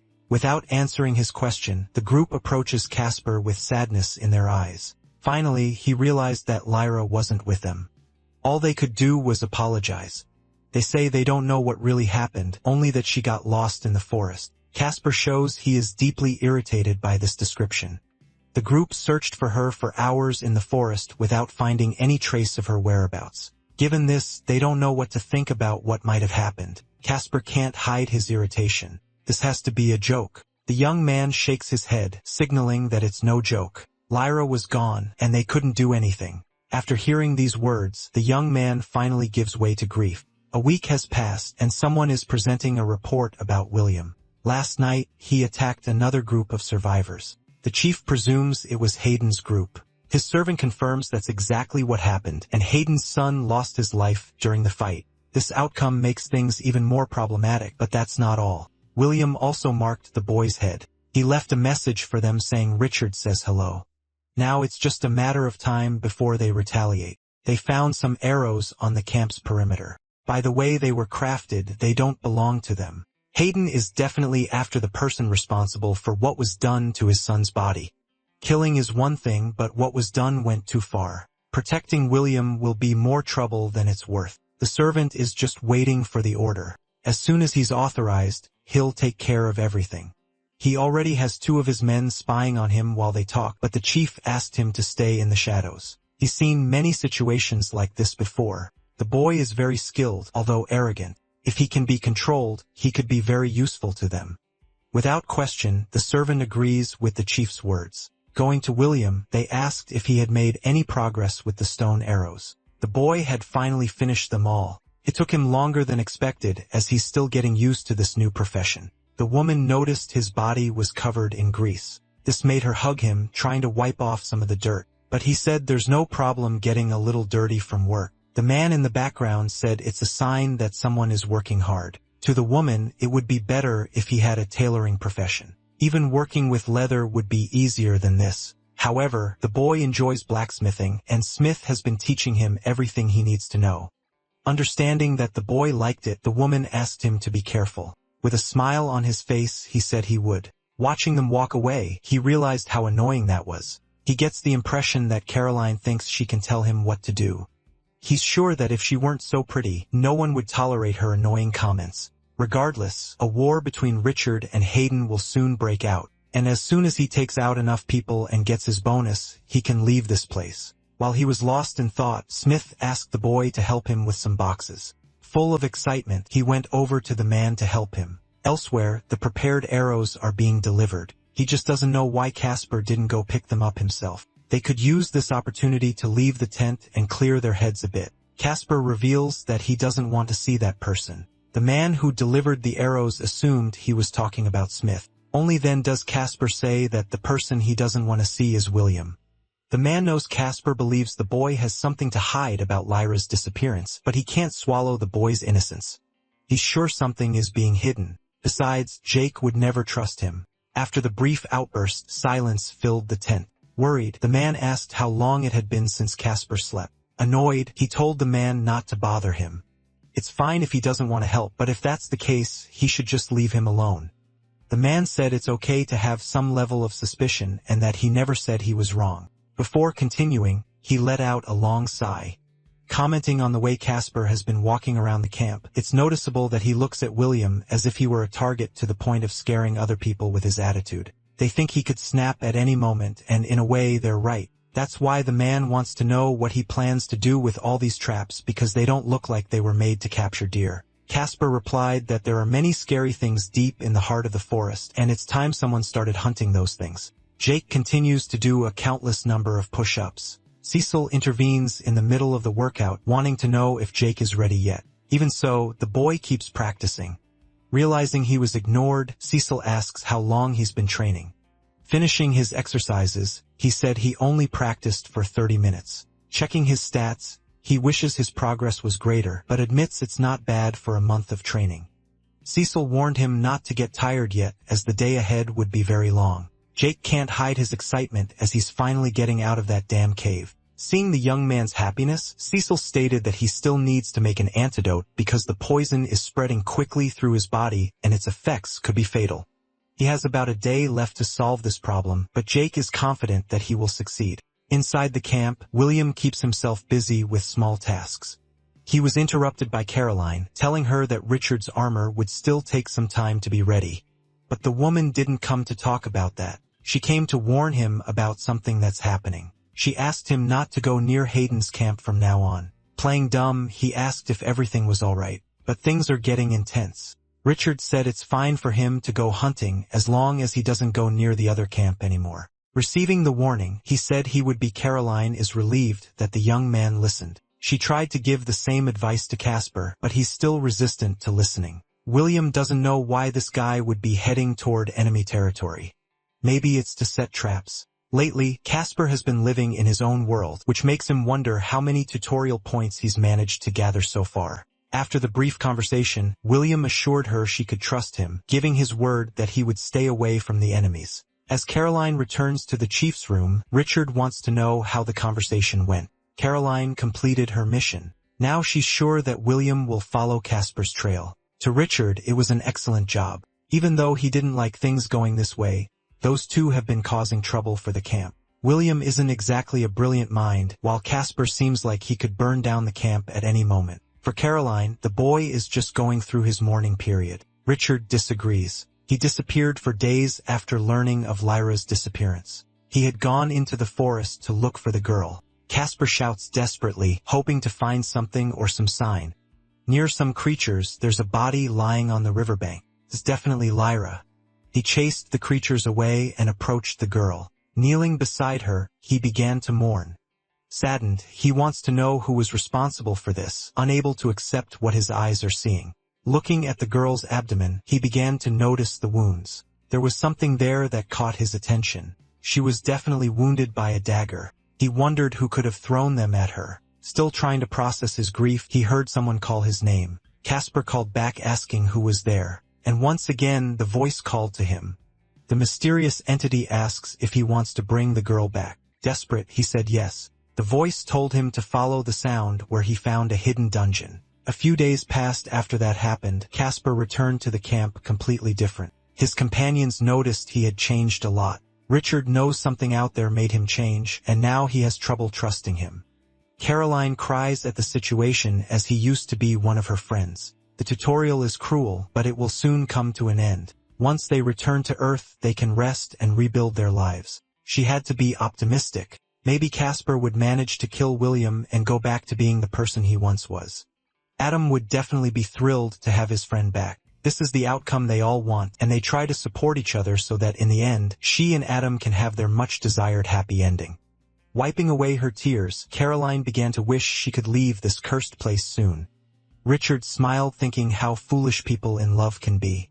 Meanwhile, Casper was in the forest, seemingly in a state of meditation. He could hear a rustling in the bushes. As expected, the person he was waiting for was approaching. William approached amicably, introducing himself politely. But there was a certain deceit in his words when he said he knew he was expected. Casper replied that the boy had arrived just in time. They glanced at each other briefly as if they knew what was about to happen. The meeting between them was practically a certainty. Caroline had warned him not to approach, but knowing the animosity between them, he knew they would face off. Acting cynically, he said he didn't know the reason for this. This only angered Casper even more as he knew William was responsible for what happened to Lyra. Even so, he said he didn't care because Casper was much weaker than him and hadn't been collecting any tutorial points. Hearing this only made Casper even more furious. He remembered the day he met his friend. He had been very shy during their first meeting. The girl had liked his name because it reminded her of a movie. Casper thought his name was stupid, but Lyra strongly disagreed, believing his name was very cute. That's how she won his affection. A week after they met, the two had grown closer. It was then that Lyra asked if he was interested in going out with her sometime. This took him completely by surprise. She apologized, saying she found him very interesting and didn't want to sound stupid in front of surprising her. The boy confirmed he'd like to go out with her, but he worried she might think he also thought she was stupid until he was surprised mid-explanation by a kiss on the cheek. Casper was truly devastated, for he had lost someone he loved. William scoffed at him because the boy had lost his sense of logic over a feeling. Casper's rage grew even more. By losing the one he loved, he had also lost his world, and now he wanted revenge against the person who did this. William stated that a fight between them wouldn't bring the girl back. Even if William didn't understand, he wanted to fight. Love is an emotion far too complex for an asshole like him to ever comprehend. William felt he was being provoked, realizing Casper's strategy was working. Casper knows the boy looks down on others' feelings, and that is his greatest weakness. After hearing this, William stated his patience was running out. He warned that if Casper didn't comply, he would be forced to fight, but the threat would only be effective if he still feared death. Since that was the case, William was determined to take his enemy's life. He threw several daggers at him. They flew through the air only to be parried by Casper's spear. William hadn't expected the boy to be so agile and fast. As he was thinking this, Casper was ready to counterattack. This time, it was he who threw the dagger, but the blade flew wide of William's face. He began to smile carelessly, claiming that it wasn't even dangerous until Casper revealed he hadn't been aiming at him. His dagger had managed to cut a hidden rope. That's why he had prepared so many arrows. William was relieved he still had some metal left on him. Taking advantage of his distraction while defending, Casper launched a fatal attack against him, but none of his strikes were able to hit the boy. However, by forcing him to step back, he made him step on a large trap. William had to use magic to free his foot. It was in that moment of distraction that the tip of Casper's spear closed in on him. Even so, William had no trouble dodging. Although his face was superficially wounded by the attack, it was necessary for him to gain some space in the fight. Casper was already a bit breathless after launching so many attacks. William revealed his deceit, saying that it hadn't been half bad. Now it was time for them to get a little more serious, using magic to launch several more daggers. A large number of them were revealed. Casper wasn't the only one who had prepared for this fight. William didn't believe the boy could defend himself from that attack. Unexpectedly, Casper looked at him with a smile on his face. He said he had met a man inside a dungeon. In the midst of his infinite grief, he was offered a deal. With open arms, Casper waited for the daggers to approach. They began to fall to the ground, leaving William very surprised. In the deal, Casper would receive great power, and this power would be fueled by his own emotions. He gathers energy in his arms. This is the power that represents the resentment of the fallen. William couldn't believe this was true. It wasn't possible he was going through this. Walking backward in fear, he tripped on a rock. Revealing his terror, he begged to be spared, saying he would leave the camp. To his surprise, Casper said his intention wasn't to kill him. He would merely be a witness. The power began to enter the boy's body. Apologizing for the completely unnecessary fight, he said that after what William did to Lyra, he needed at least one hit before he left. William didn't understand what these words meant. Casper said his goodbyes, wishing they would never meet again. The sphere of black energy grew to a monstrous size. Disappearing suddenly in the middle of the clearing, William was now alone. A few moments passed, and elsewhere a ritual was being performed. Casper appeared in the middle of the magic circle, saying that everything had been fulfilled. The mysterious voice praised his work. Even though the ritual was confusing, the boss was happy with his performance. A skeletal hand was revealed, telling the boy to stand up, for it was time for him to receive his afterlife. William still didn't understand what had happened, stuck on the fact that a boy had just ended his own life. Even so, the enchantment he had used was truly incredible power fueled by pure emotion. He didn't want to know what that meant, but he definitely needed to acquire it for himself. Meanwhile, Jake's time to cure the poisoning was running out, and he continued to meditate. Cecil knew the situation was getting worse. He could barely keep looking at his friend. Jake must be in a lot of pain right now. If Cecil were in his place, he didn't know if he could handle his own fear. Even with his eyes closed, Jake asked the creature to stop staring at him. Cecil was startled. He had no idea how Jake knew that with his eyes closed. His bloodline works even when he isn't seeing. He can feel everything. Cecil said he's worried, and it seems like he's the only one concerned about the time. He wants to know how long Jake will remain still. The boy said he'll stay like this until he's ready. Cecil warned him that he should be practicing, as there was less than an hour left until the challenge ended. In college, many students would panic on the eve of a big exam. He learned very early on that in circumstances like these, the best thing to do is relax, as if he were about to shoot an arrow. The first thing to do is to take a deep breath. After that, You should prepare your entire body and let all distractions begin to fade away until the ideal moment finally arrive. Only then should the arrow be fired. Cecil asked if he tried praying, but he could see Jake didn't believe in that stuff. He assumed it must be a joke since they had met a god just last week. Jake said he doesn't see it that way even though he received a blessing from that figure. Cecil was curious to know what it was, noting that it had been a huge status bonus which helped him in some alchemy sessions. Knowing the Viper, he figured if he prayed to it, he'd just be ignored. It wouldn't lead anywhere. Even so, he began to pray, telling the Viper that if he died, he would haunt it even in the world of the dead. The weight of these words left Cecil completely terrified. He got so angry that he started hitting him, saying the Viper could now end their lives. Jake gave a wide smile, claiming the Viper had liked that. It was as if he could feel some sort of encouragement from the god. After that, his body began to vibrate. Soon he started coughing too, making Cecil very worried. Maybe the boy was wrong, and that wasn't a sign from the Viper. Looking at the filth on his hands from his cough, he realized things were not okay. Getting to his feet, he told Cecil not to worry. His story wouldn't end here, not after everything he had been through. Jake had faced a great number of enemies. He had also injured his body several times. He even had to say goodbye to some friends. Everything he went through would be for nothing if he couldn't overcome this challenge. Encouraging Cecil, he said they had a lot of work ahead of them. He began to prepare his tools and ingredients. He needed to extract the juice from those rare mushrooms, combining it with a mixture of blood and aged moss. The process would take some time, but he couldn't lose focus. Cecil brought him more ingredients for the antidote, and time kept passing. While he worked, he took a few stances to build up his stamina. If the potion was bubbling, it meant the work was being done right. Now he needed to infuse his own mana at a slow, controlled pace. He had to continue this process until he reached the next stage. The system notified him that he had successfully crafted an antidote. Cecil wanted to know if the mixture would work, but Jake wasn't sure. The potion was extremely unstable. In a few minutes, it would lose its current form. He wasn't sure if it would work, and he had only a few minutes to test its effectiveness. Besides, the time limit to complete the challenge was almost up. Knowing he had no other choice, he prepared to drink the potion.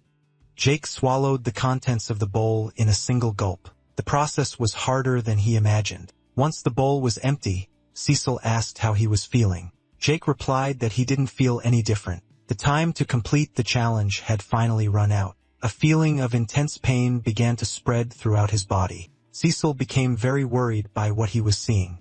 Meanwhile, Jake felt the pain coursing through his entire body. That was the effect of the poison, which had grown stronger. He could barely breathe. In despair, he realized the poison was spreading throughout his body, and slowly, his strength began to fade. As the poison's effects intensified, he coughed up a lot of tomato juice. If the poison reached his heart, the result could be fatal. There would be nothing he could do to reverse the situation. Cecil went to the cabinet to get some health potions. Remembering everything he had done, Jake couldn't figure out where he had gone wrong. He had done everything correctly, but he didn't know why he had failed. His heart felt like it had been taken over by the poison. Unable to stay on his feet, he collapsed to the floor unconscious. His vision began to blur as Cecil begged him to hold on a little longer. Time passed, and his heart grew weaker and weaker. He saw Adam in a dream. The man asked if he was really going to give up like this. Even without any strength, Jake said he wouldn't give up. That's not what he chose to do. Trying to get to his feet, he declared he would fight the poison, and he was certain he would emerge from this fight as the sole victor. Jake stood up full of confidence. His heart was beating with renewed vigor. Cecil rushed to him in a panic, carrying several health potions. Jake seemed to have regained consciousness, though he was still in great pain. It was Cecil who couldn't understand what he was seeing. Panting, Jake guessed the antidote was taking effect. Seeing the spots on his body also disappearing, he confirmed he must have passed the test. Despite the suffering, he was alive. Completely healed, the two began to celebrate the excellent result. The Viper had seen everything they went through. It realized the antidote could have been better, but the boy overcame the suffering with his own will and vitality. What had saved him was his own perseverance. It seems it made the right decision in trusting this boy. The system congratulated him on his success. The dungeon would close in the next few hours. That was how much time they had to gather all their things. Jake didn't have much to pack, but Cecil said he had things too.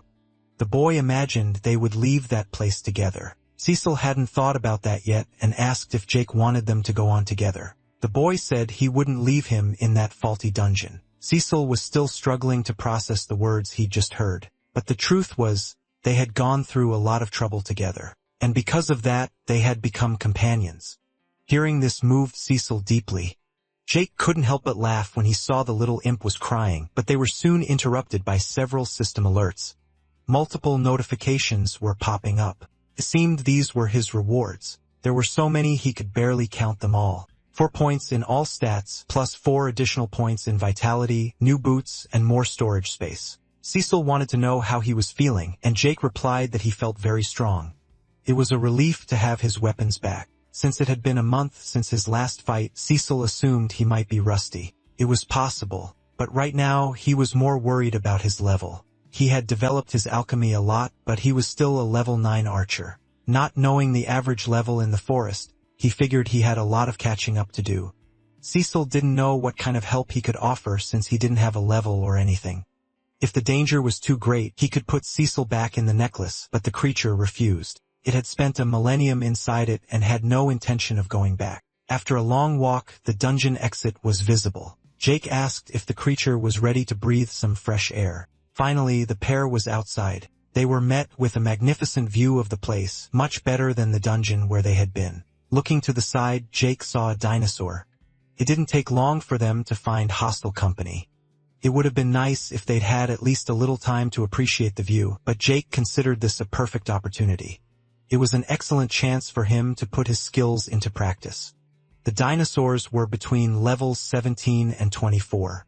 He was surrounded by 4 creatures, all higher level than him, but he sensed only a moderate danger. He should be able to overcome them. The creatures began to advance, ready for their afternoon snack. He planned to separate the creatures and maintain the advantage of a ranged attack. He sent fatal arrows dancing among them. 2 of the creatures leading the attack died very quickly. Their bodies fell to the ground, completely still. Cecil warned him about the remaining creatures which were approaching from behind. One of them had gotten too close too fast. Jake managed to dodge the attack, acknowledging the creature's agility. He immediately started to wonder if the lack of combat had made him slower. Cecil was already in a complete panic as Jake was about to become one of the creature's lunch. Unexpectedly, the dinosaur held back its attack. Jake took the opportunity to draw the sword he carried. The ravenous creature quickly shifted its focus. The boy still hadn't had time to fully draw his sword. Once again, he had to dodge at the last second. Given the proximity, he managed to land a slashing blow. It was more than enough to end the creature's life. The dinosaur fell to the ground, still writhing in agony. Only one more creature left to finish the fight. It was then that his perception alerted him that something else was happening. There were other dinosaurs waiting for the outcome, and they finally revealed themselves. This might be a chance given to him by the universe itself, a way to test how far his abilities have evolved. Determined, he is not willing to fail. The dinosaurs charge towards him full of speed, but Jake's determination is immense, and he wants to prove himself against any opponent. Much faster than the creatures, he managed to cut down 3 of them without being noticed. He will keep fighting until he is the strongest. This time, another creature tries to attack him from behind, but Jake had survived the dungeon's challenge. That poor creature poses no threat to him. Jake continues to reap lives without stopping. Those beasts won't be able to stop him. The dinosaurs that remained alive are now hesitant. Since they didn't follow up on the attack, Jake advanced on them like a hungry predator, placing his blade in position, ready to strike. Consumed by the heat of battle, he shouted in a rage. On top of a boulder, Cecil does his best to stay away from the creature's jaws. At that moment, arrows start to whistle through the air. The distracted dinosaur now has its neck pierced. It falls to the ground, completely unable to recover. The conflict between them was brief, and there are no living creatures left among them. Once the danger had passed, Cecil thought it would have been better to stay inside the Momo. Jake acknowledges it was harder than he thought, but as he gets back into fighting, he assumes it will get easier from now on. Knowing his combat abilities are limited, the last thing Cecil wants is to become dinosaur food. Soon they are surprised. Jake had received a large number of tutorial points. As a result of the combat, he reached level 13 as an archer, receiving 4 attribute points. Seeing his formidable progress, he assumed he received extra experience for defeating much higher-level creatures. Cecil stated that he would soon surpass the others. He had also received a new skill, Powerful Shot, which increases the arrow's strength in proportion to the time it is charged. The longer he draws his bow, the greater the damage caused by his arrow. A perfect skill for ambushes, something that will work very well with his alchemy skill as he can use poisons. The combination of a powerful arrow with poison seems incredibly deadly. Once again, he is surprised by his perception. Cecil noticed his friend's distraction, but Jake still needed to focus because he felt something. He doesn't know what it is, but he knows it's miles away and very powerful. Knowing this, Cecil suggested they avoid it at all costs. However, Jake disagrees. No matter what that power is, it's worth fighting. Inside Richard's camp, Caroline continues to comb her hair. Adam finally arrives at the room and asks if there's any news about Casper. The woman replied that there was no news, but that Richard would send a scout squad the next day. The young man can't hide the sadness on his face. Approaching him, she claimed everything would be fine, while Adam remains worried about his friend. Everyone there knows that Casper had targeted William, and now both are missing. He asked if Caroline had heard anything from William before his disappearance. Lying, she said she hadn't and that she would tell him anything she found out. She hugged him warmly, stating that it was a promise, but anxiety began to take over her facial expression. Inside what appears to be a therapist's office, they asked why William was there. The boy was court-ordered to begin therapy. The therapist wanted to know if he was aware of the reason for his sentence. It seems he lacks empathy and has violent tendencies. The therapist asked if there was anything else. The boy fell into a deep and fearful silence. It's been a year since he took his own brother's life. A year ago, his father asked if the boy was ready to meet his new brother. Distracted by his phone, he said he guessed so. His father wished he were a bit more excited. It had been a long time since the labor began, and it would be nice for them to cheer up his mother. The doctor approaches them and asks if he could speak with William's father for a moment. There were complications during the delivery. Everyone is safe, but the child is under observation. You can see the coldness consuming William's gaze. Only 1 day old, and his little brother had already started causing problems. He looks at the child, observing how pathetic it is. Time passed and the baby grew. His mother asked him to get the newspaper, so he went outside to get the mail. The boy started to look through what had arrived. One of the envelopes completely captured his attention. He had received an envelope from one of the universities he wanted to attend.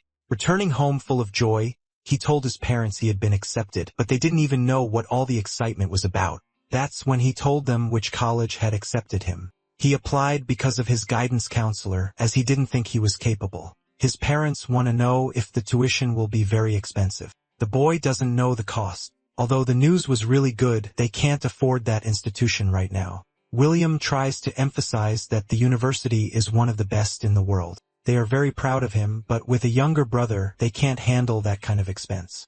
Receiving this news left the boy completely devastated. He goes to the child's crib, who appears to have chronic health problems. To him, that little being isn't even close to a real person. The child, who can't even breathe on its own, had already become more important than him. To William, the baby is just a burden to his parents, and it was time for this little burden to do everyone a favor. It should disappear forever, he thought, as he turned off the machine that helped it breathe. Immediately, the small child began to agonize as it couldn't breathe properly. It didn't take long for it to lose consciousness completely. His parents rushed to the baby's room desperate, unable to believe what William had done. His mother shoves him out of the way to get to the child. William believed he had solved their financial problem that way. His parents are frantic. The baby is no longer breathing. William assumes all of this is pointless. The child was ruining their lives. His father grabs him, furious, not understanding why the boy had done it. Once again, William said he only did it to help the family. A year later, he is in prison. Introducing himself to one of the prison staff, he stated his name, receiving the medicine he had to take to maintain his sanity. Taking all of that every day makes it difficult for him to think straight. He no longer has any idea how much time has passed since he entered that prison, also unaware of the reason he remains there. William can't understand why he was abandoned by his parents. Gradually, his mind collapses, giving way to an even greater madness. It was in this context that he received the system notification announcing his transmigration. At first, he didn't know what it was about, but now he finds himself in the forest, needing to return to the camp. He managed to fool them all. No one suspects anything about his character. The only one who doubted him has disappeared. William is determined to find out what that power is because he needs it for himself. First, he needs to recover.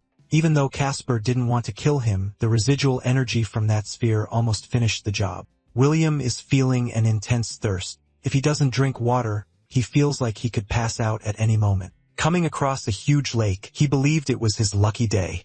However, he realized he wasn't alone in that place. He hid behind a rock to see who was approaching. The figure that arrived seemed familiar. He definitely knows this person. A few moments earlier, Jake analyzes the traces of the explosion and the residual energy it left behind. It was as if a very large bomb had exploded in that spot. The person responsible might still be nearby. If he acts quickly, he'll find them soon. Cecil wished him luck as he was now going back into the necklace once more. He could hunt monsters as much as he wanted, but the creature wasn't interested in losing its life on its first day outside the cave. Jake agreed with his stance but asked him not to bother him once they got bored. Placing his hand over the necklace, he stored the monster. Finally, it had gone away. But Cecil stated that even from inside, he could still hear things from the outside. Smiling, Jake said he already knew that, but in truth, he was lying. Now at the riverbank, he was collecting some water to drink. He asked if the diabetes could sense presences while inside the necklace because someone was hiding behind a rock. But the creature couldn't feel anything. It could only see what was in front of the necklace. It asked if the hidden person was the one who caused the explosion, but it probably wasn't them. Even if that person was strong, Jake felt they weren't that strong. He decided to pretend he didn't know anything as he didn't want others to discover he possessed magical items. As he asked if someone was nearby, William assumed he had been discovered. The boy revealed himself saying it had been a while since he last encountered someone. Jake said he had just left a cave and was currently exploring the region. William assumed he hadn't been recognized. Perhaps Richard had taken all the attention in the past. The two shook hands. Jake asked if there was any camp nearby, and William said there were a few, offering to show him his. Intrigued to hear there was more than one camp, Jake asked who the leaders were. William said one was led by Richard and the other by Hayden, and that they were currently in a sort of war. Jake was bothered by this as besides fighting monsters, they also had to deal with people. William said he knew all the safe routes and could escort him safely to Richard's camp. Jake agreed, thinking he could also learn about the other members there as he might know some of them. Finally, the two headed toward Richard's camp. William was very annoyed because he didn't remember the boy's name. He hadn't said it at any point. Due to his perception, Jake knew William was a summoned individual at level 24. He couldn't trust him, but he was confident he could react if anything happened. At the moment, William was talking about Smith, who was responsible for the forge. Jake wanted to know if there was someone named Adam in the camp. Without answering, William suddenly became alert, indicating there was some kind of danger. Thanks to his refined ability, Jake could tell there was no danger in the area. William revealed he had a skill that allowed him to see hidden mana and claimed there was a trap ahead. Not knowing what he wanted, Jake decided to act cautiously. Noticing Jake was an archer, William asked him to move ahead stealthily to check for anything. William would remain behind to provide cover if something happened. The act was so bad that Jake struggled to stay in character. Still, he decided to go along with it, saying he trusted William.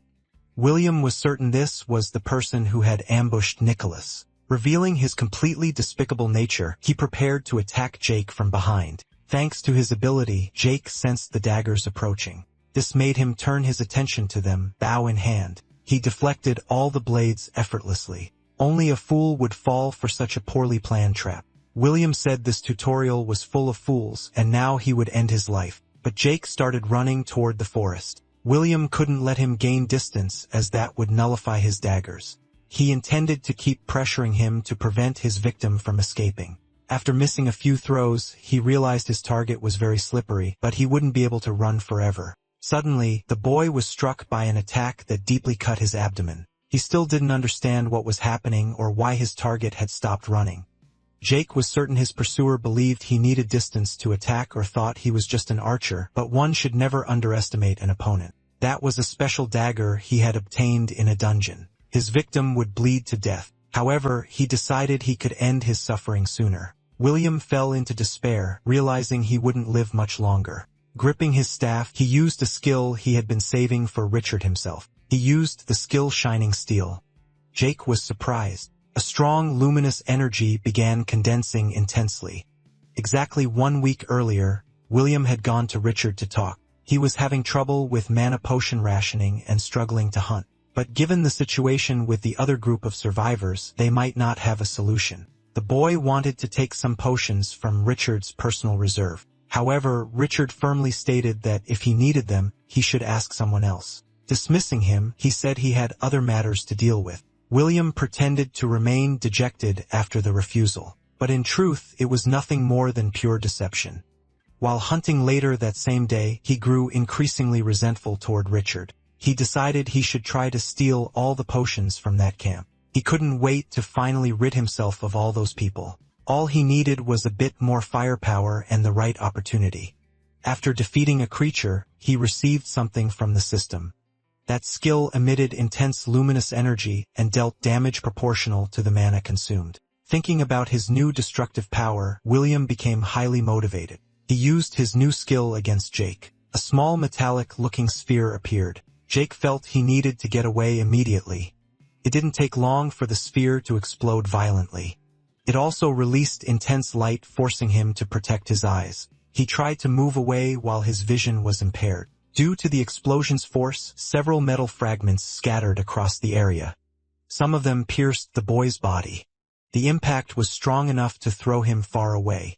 With what seemed like superficial wounds, he had no idea what kind of attack had hit him. Even with his ability, he barely had time to react. This wasn't the time to think. William was still a threat. He took the opportunity to flee as fast as possible. Jake knew he couldn't let him escape after what happened. However, his body had taken damage that might hinder his pursuit. His necklace suddenly began to glow intensely.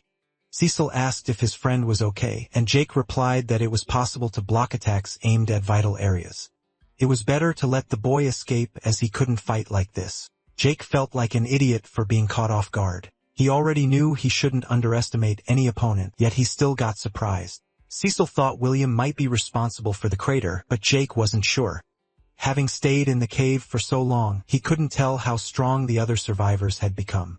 If that was the strength of an average person in this place, he would definitely face many problems. Cecil suggested finding another dungeon to hide in, but Jake refused. This was the time for him to gain more levels. Meanwhile, back at the camp, the women were talking. Those gloves were very well made. They had been crafted especially for him. Since he had been working so hard, she wanted to give him a gift he would like. The other woman commented that the two made a beautiful couple. Seeing that reminded her of when she had met her husband. She was soon comforted. They didn't know how things were back on Earth. Perhaps her husband was in another tutorial progressing as well. It was even possible that other tutorials were easier. Maybe he didn't have to deal with dangerous creatures. The woman thanked Caroline, but what she truly wanted was to see her husband once again. There are still 30 days left, and the number of survivors has already decreased significantly. Caroline believes that once all of this is over, they will return to their normal lives. A man suddenly entered the room asking if Caroline was inside. Knowing she had been called, the messenger stated that it was an emergency. Richard needed her help immediately. She followed him, asking if it was really urgent and whether it required such urgency. Lying on a bed was William, his body badly injured, and no one knew what had happened to him. He had been found like that, lost in the forest. The boy was nearly dead, and they speculated that one of Hayden's men might have done this to him. Thanking the messenger for his help, she then asked him to fetch a bucket of water. He left the room, leaving the others with the injured boy. Richard wanted to know how serious the situation was. Caroline had no idea how the boy was still breathing. He asked if she was capable of saving him since she was the best healer in the entire tutorial. Caroline could try, but knowing what they had previously planned together, she asked if that was really what he wanted. Richard had difficulty simply letting the boy die. Caroline confirmed that the poisoning was very severe. There was no guarantee she could do anything. William had already been causing problems for them. Perhaps they should take advantage of the situation.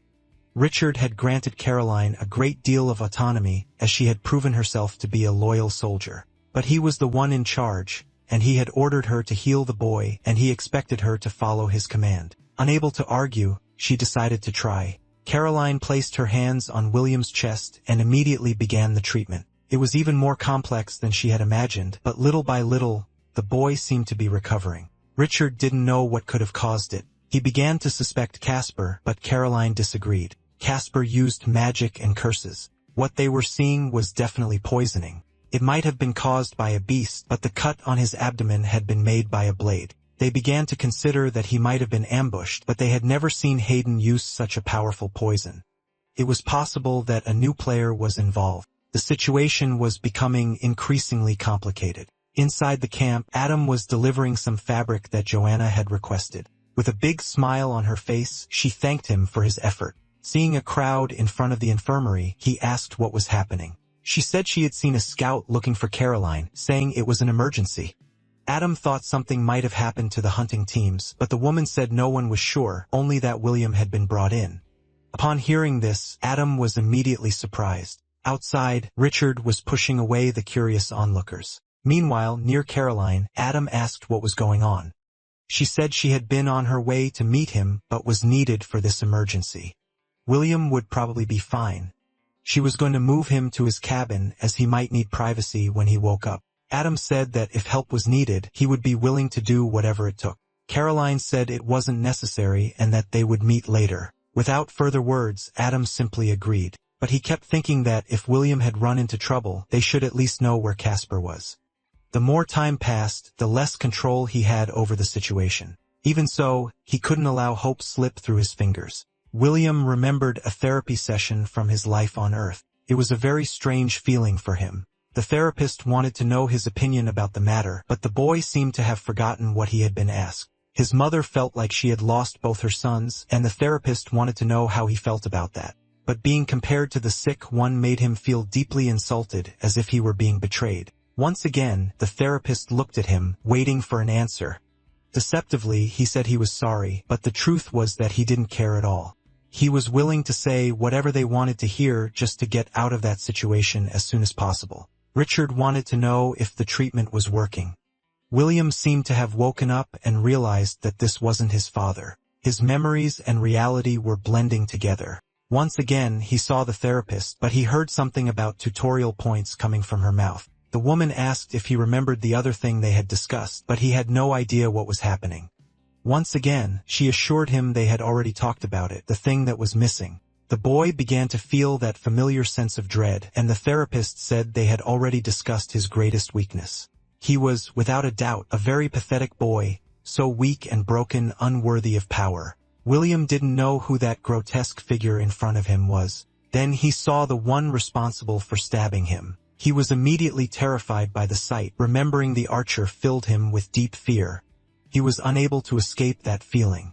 Everyone in front of him was smiling as if he were a complete failure. This made him feel even more hopeless. Finally, the boy woke up from his dark nightmare, but he had no idea where he was. Looking at his hands, he realized it had all been a dream. In front of him were Richard and Caroline, hoping the boy had rested because now it was time for a serious conversation. Now sitting on his cot, Caroline approached him to ask how he was feeling. He had woken up in a cold sweat, very frightened. He said he felt fine but had no idea how he got there. He was informed that one of the scouts had found him unconscious in the forest. Otherwise, he certainly would have died. He began to say that he had gone into the forest to look for Casper. Richard didn't believe that. He knew the boy had gone there to confront Casper and wanted to know exactly what had happened. William was clearly a bit foolish. He didn't understand how they had figured it out, even though it was obvious. He had been walking around freely for too long because he was strong, but he lacked experience and subtlety. Visibly irritated, he clenched his fists tightly. Richard said he knew his type well, a talented young man, no doubt, someone with potential that greatly interested him. Feigning curiosity, William asked how he had been evaluated that way. Richard said he had known since the first time they met in the forest. To him, those were the eyes of a living weapon. Thinking Richard wanted him as a soldier, William gestured that he wasn't interested in just that. But Richard didn't want him as a mere soldier. He wanted him as part of his elite force. He said that he and Caroline would support him in the forest. What they were proposing was a partnership. Still unconvinced, William asked what would stop him from killing them right there. Indeed, defeating them would grant him tutorial points and levels, but as a partner, he would be far more valuable. Immediately, the boy formed a subtle smile. Because he had finally found someone who recognized his true worth, they shook hands, marking the beginning of a very suspicious partnership. As they left, Richard asked Caroline to accompany him, allowing the boy to recover fully. But William didn't like being left alone without any supervision. He remembered that they were now partners. He could do as he pleased, and once recovered, they could discuss who had attacked him in the forest. Knowing this was a partnership where he had the advantage, he still struggled to believe what had happened. Outside, they commented that everything had gone as planned. Richard boasted about his ability to understand young people who thought they were too complicated. All it took was saying the right words, and they could be easily manipulated. An hour earlier, they had been discussing how to approach William. He understood Caroline's position that they should eliminate him, but there were other ways to use him. At first, the woman was quite intrigued, but that boy was very arrogant. He walked around as if no one could defeat him, and after being beaten like that, his confidence must have been shaken. She thought he might have matured, but Richard is certain his trust won't be restored. He'll wake up vulnerable and susceptible to manipulation. That's when they must act. They'll stroke his ego a bit until his guard is down. With shallow praise, they can make him a loyal ally. She's afraid they might be betrayed by this boy one day. Fortunately, Richard has the tools to handle it, a skill. Caroline wanted to know what this skill was. He told her he acquired it a few weeks ago. It was after completing a mission. The system wants him to unite the other survivors and eliminate any rivals in his path. He received a pretty cool skill that lets him know if any of his allies are being disloyal. Caroline was immediately worried. She wanted to know what the system said about her. Richard said she has been loyal since the day they met, and he never doubted her for a moment. Meanwhile, she thinks this conversation is a one-way street. He's been manipulating William for some time now, getting him to eliminate disloyal members of the group. It's up to him to keep up the pace because that's what a true leader does.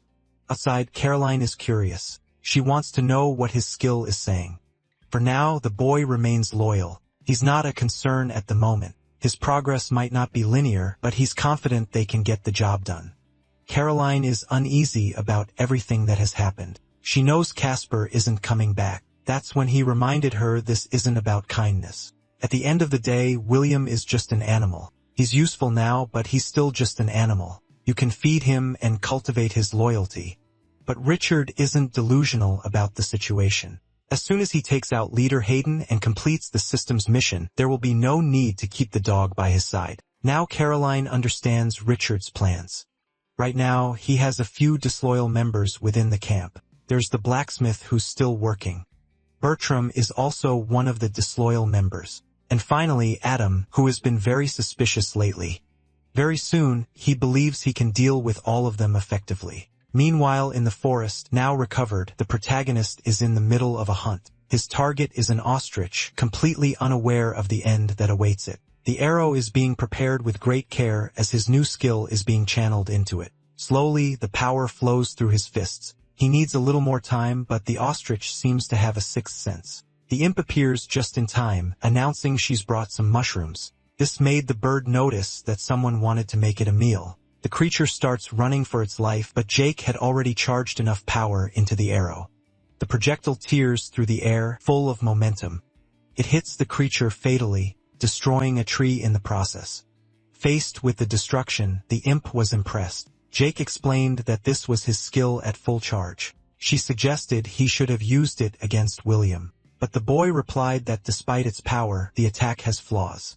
While charging, he has to remain completely still. It takes a few seconds to deal considerable damage. This attack took 12 seconds to charge. He felt like his arms were going to fall off. Could be useful for a stealth attack. If he set up an ambush, no one would expect an attack like this. The system informed him that by defeating the creature, he had leveled up once more. His progress is getting slower and slower.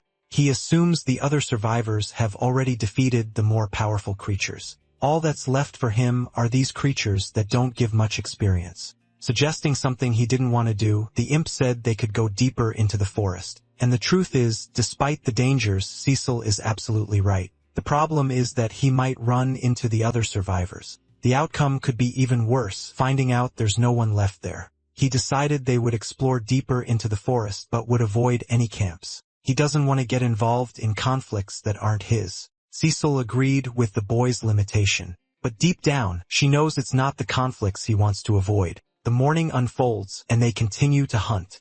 Jake even managed to collect some eggs. And in the lake, he struggled to catch some fish.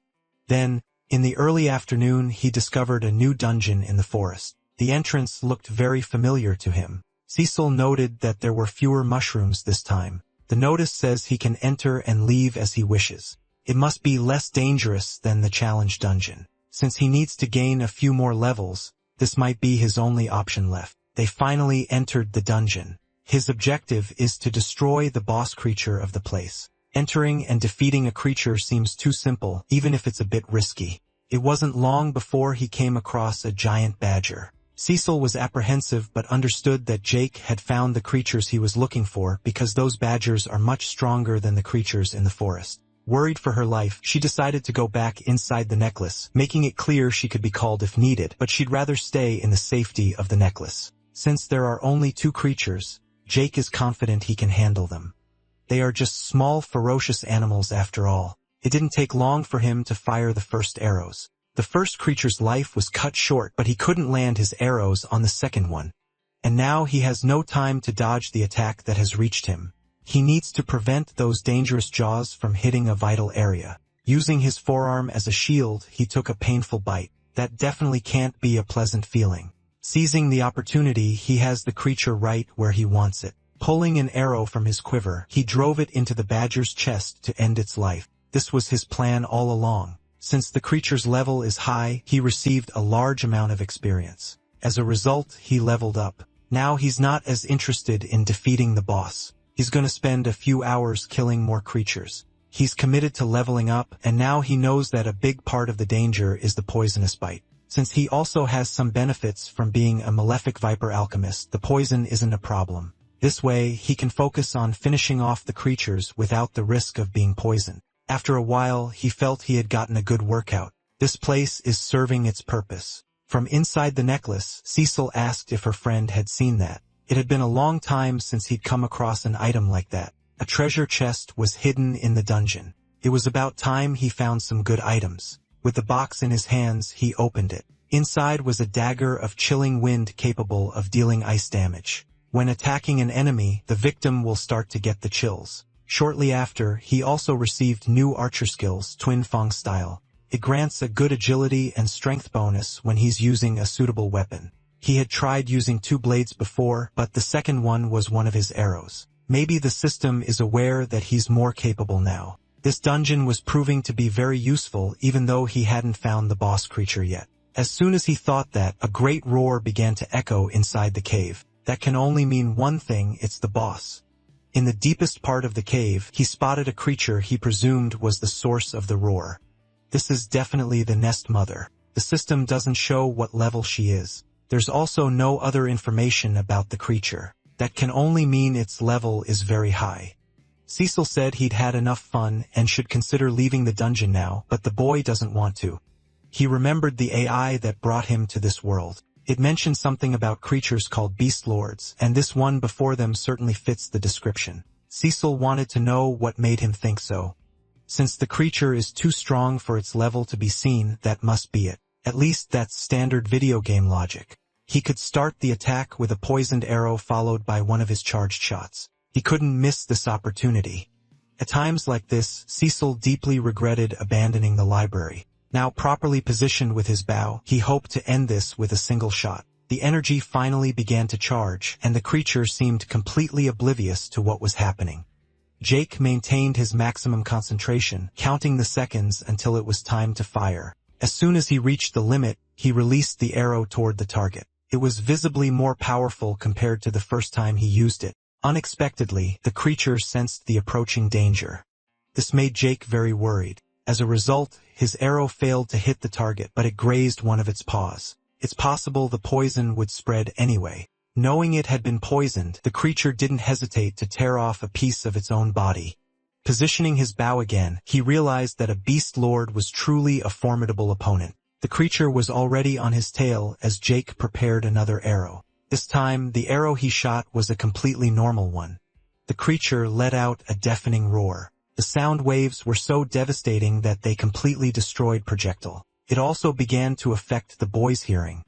He hadn't expected the creature to have some kind of sonic attack. Distracted with his hands on his head, he was slashed by the creature. The wounds seemed extensive as he also coughed up some blood. He soon realized he was poisoned. He had imagined he was immune to its venom too, but he was wrong. The creature knew it still had to eliminate the threat. Jake started running, needing to gain distance from the creature to be able to attack. He asked Cecil if there were any health potions left, but all they had were vials of poison. He immediately thought that might be exactly what he needed. He stopped running and began to draw the creature's attention.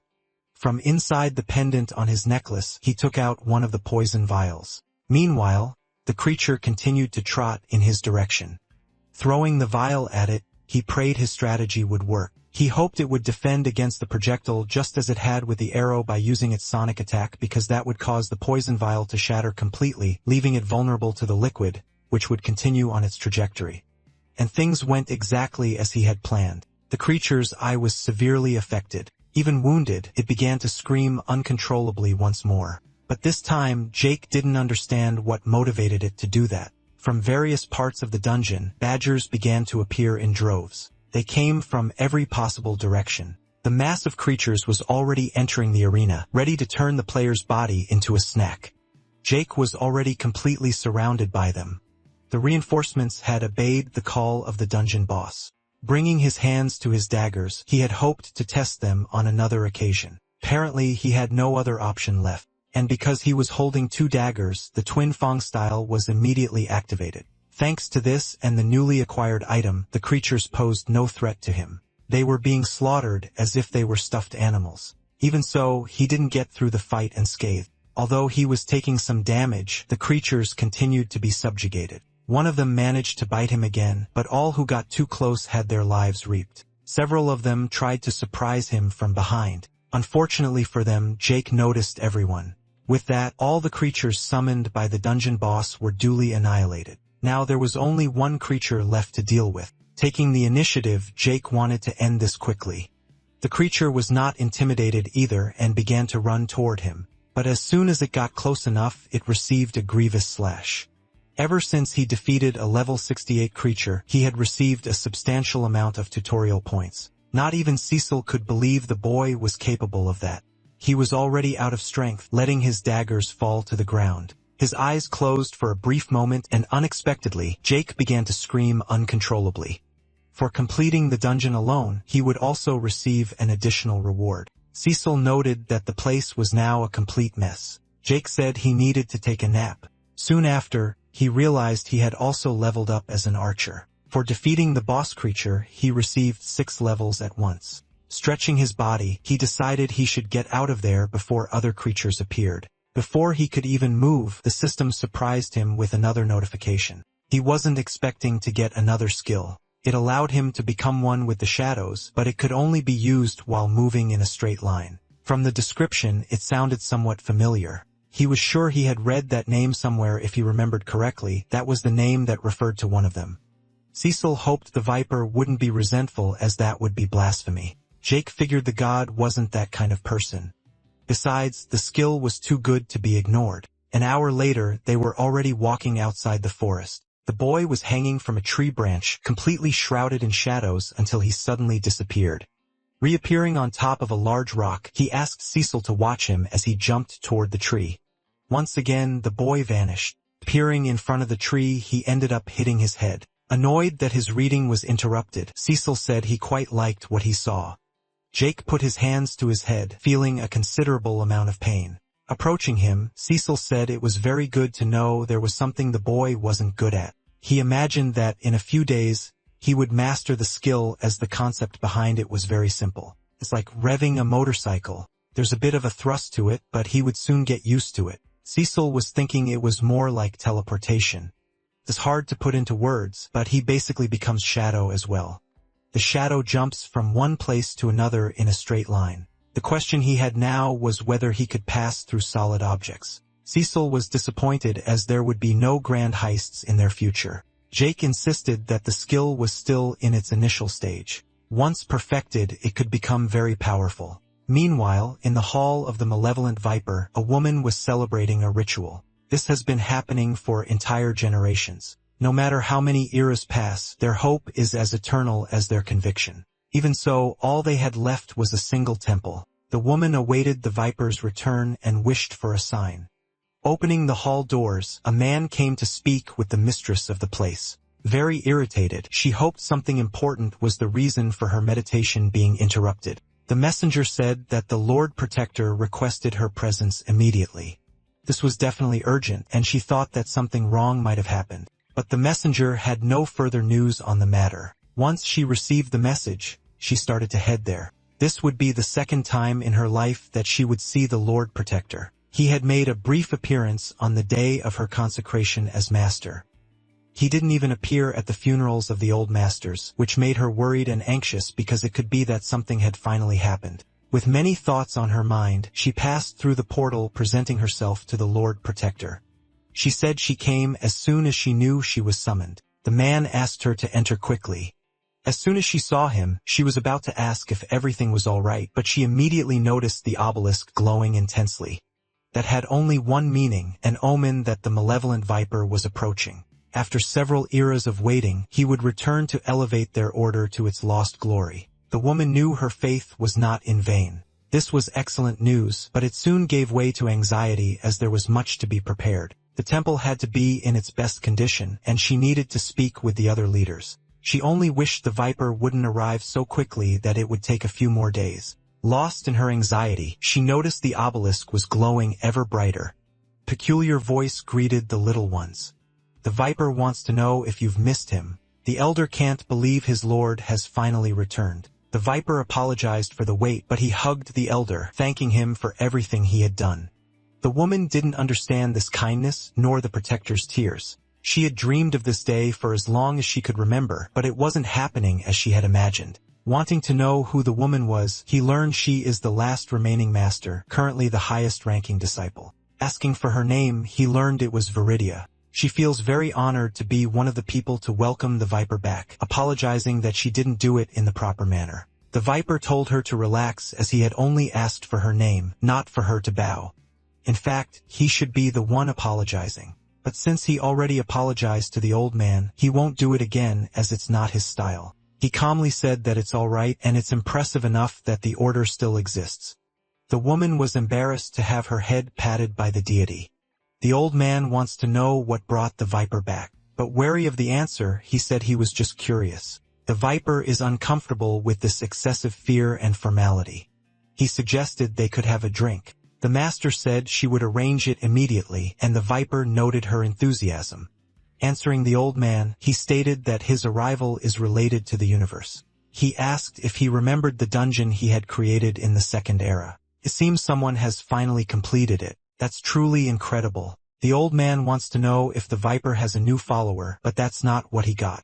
As unlikely as it may seem, he had made a friend. In the middle of the forest, in front of a campfire, Jake is wondering what's worse, the fact that he's only been eating mushrooms for weeks or that he's starting to like it. Cecil claims it's much better than moss and dust. Jake remembered that on Earth there was a wide variety of steaks. He misses that a lot. He asked if his friend misses anything from his home planet, but there's nothing specific he misses. The young man had already noticed that Cecil is always cautious about this topic and has never explained how he ended up in the necklace. Since it's a long story, he'd rather tell it while drunk. Jake noted that at least he knows what alcohol is. In the middle of the conversation, his perception picked up on something. He ordered his friend to return to the necklace immediately.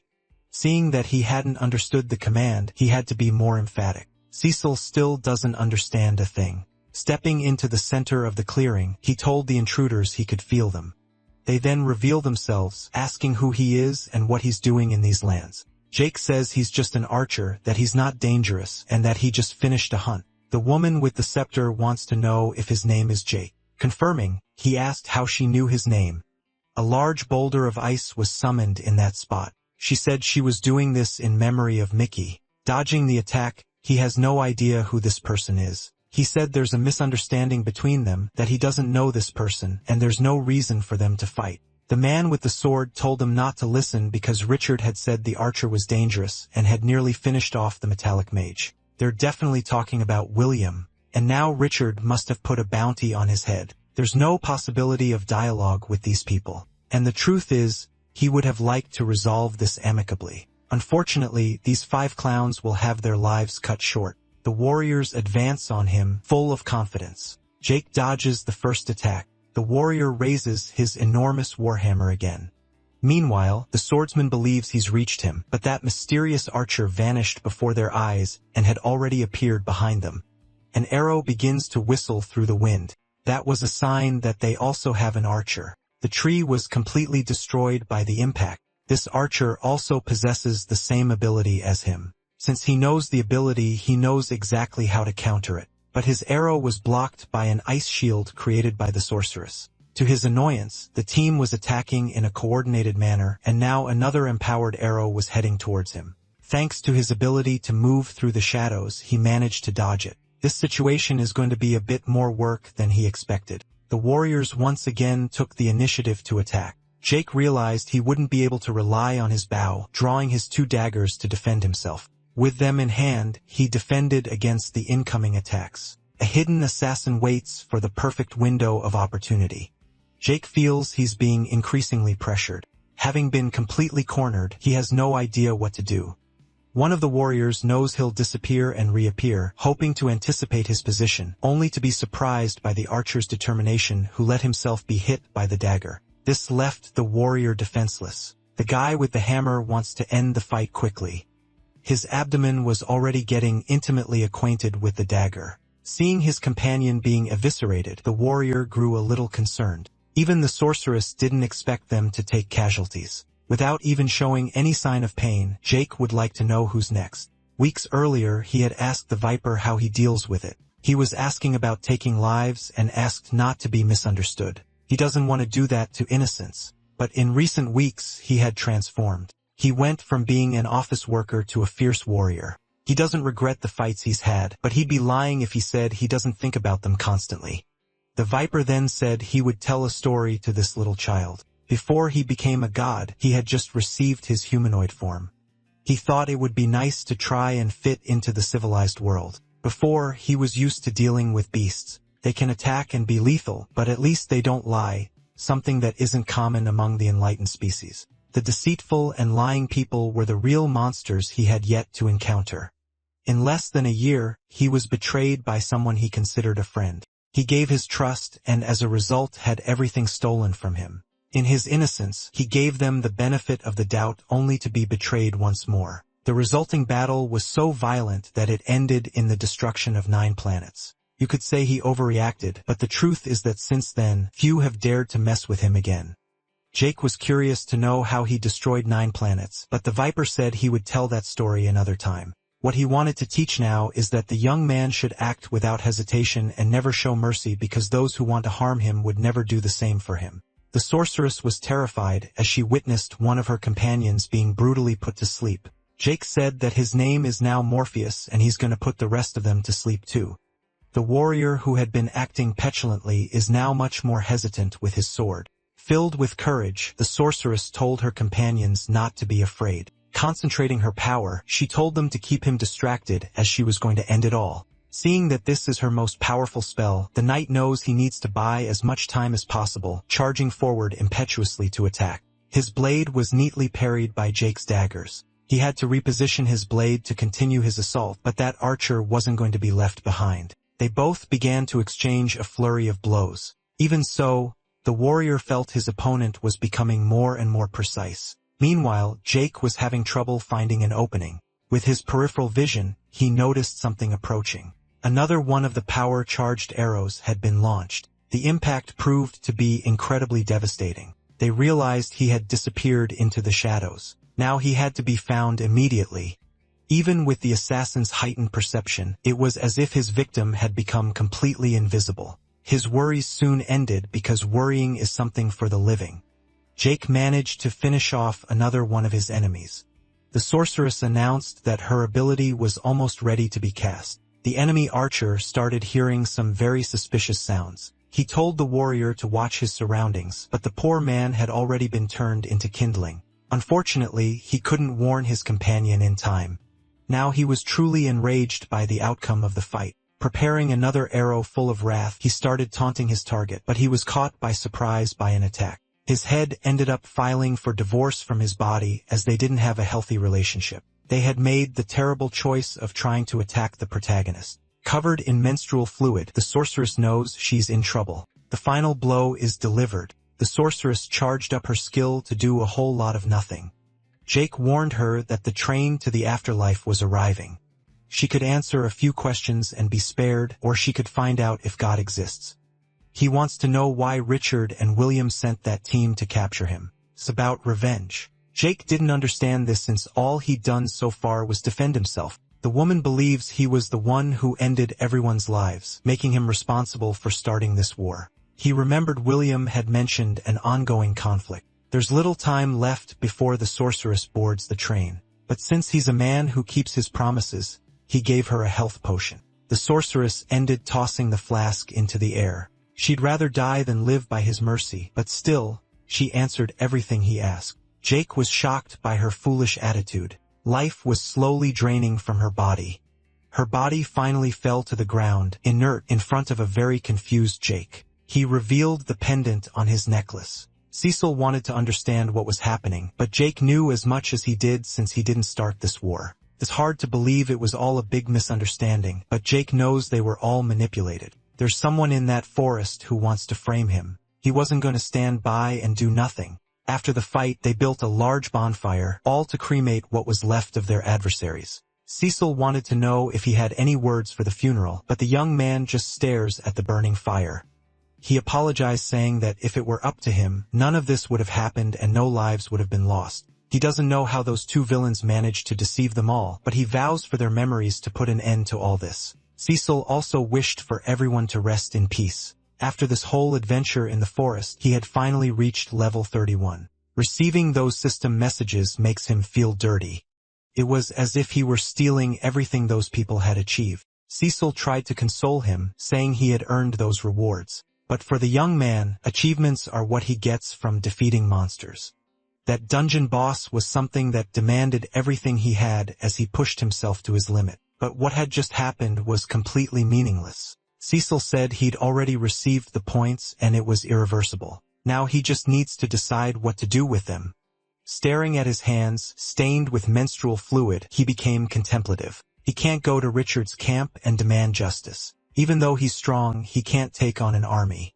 It was then that his friend remembered that maybe there weren't that many people left. But in the worst-case scenario, there could be hundreds of them. For now, the young man needs to try and think rationally. He wondered what Adam would do in his place. Richard and the others had gathered in the middle of the forest. Adam is surprised to hear what they're saying about his friend, Jake. The old man can't believe a wandering archer is taking out entire squads by himself. Richard warned that Jake is no ordinary archer. He thinks he's trying to win the tutorial. The system encourages them to get the highest reward, and that might be exactly what he's doing right now. Hayden wants to know if Richard believes this archer was responsible for his son's death. The man stated that it wasn't his men who attacked his squad. They saw the bodies. None of his men could have caused that much damage. Even so, Hayden wants to know how they met this mysterious person. Adam explained that he is his former companion and isn't so sure he was the one who did this. His friend is a loner. He wouldn't be a complete degenerate to do something like that. When they entered the tutorial, he proved to be a skilled combatant, but they've already witnessed that many among them are also very skilled. And he believes there's a third party acting among them in the forest.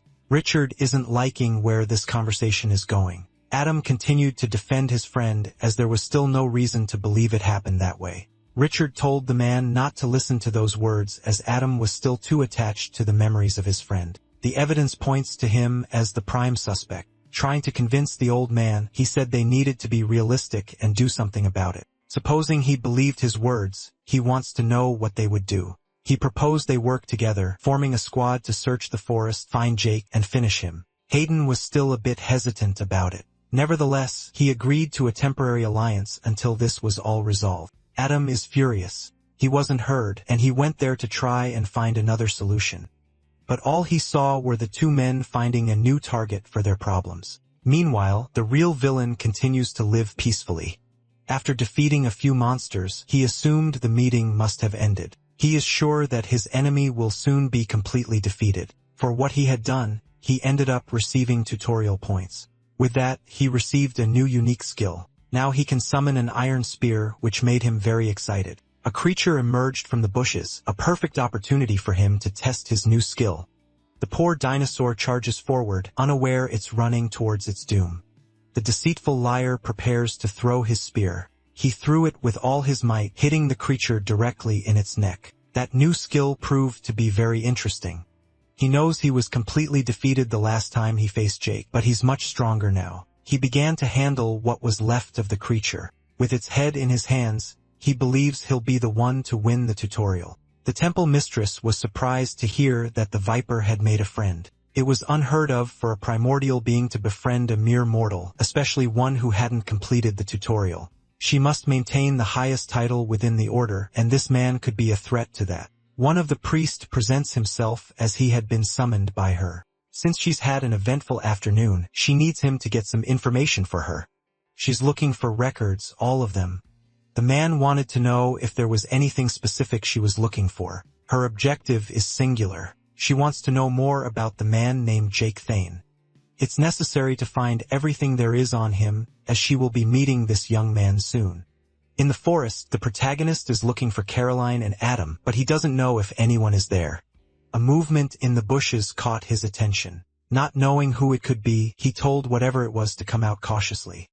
It was Casper, who was badly injured and had found his friend falling to the ground. He said he had no more strength to keep walking.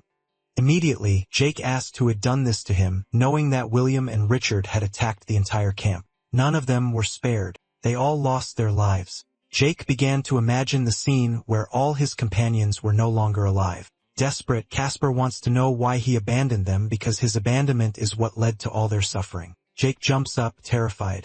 It had been a horrible nightmare. He looks at his hands until he realizes none of it had happened. Cecil said he should start going easy on the mushrooms as they might be affecting his brain. Maybe that's it, because his nightmares are getting more and more intense. Cecil had heard that dreams are the mind's way of dealing with unresolved issues. Maybe his friend needed to let some things go. Perhaps he was right, and Jake wondered what nightmares his friend had been running from.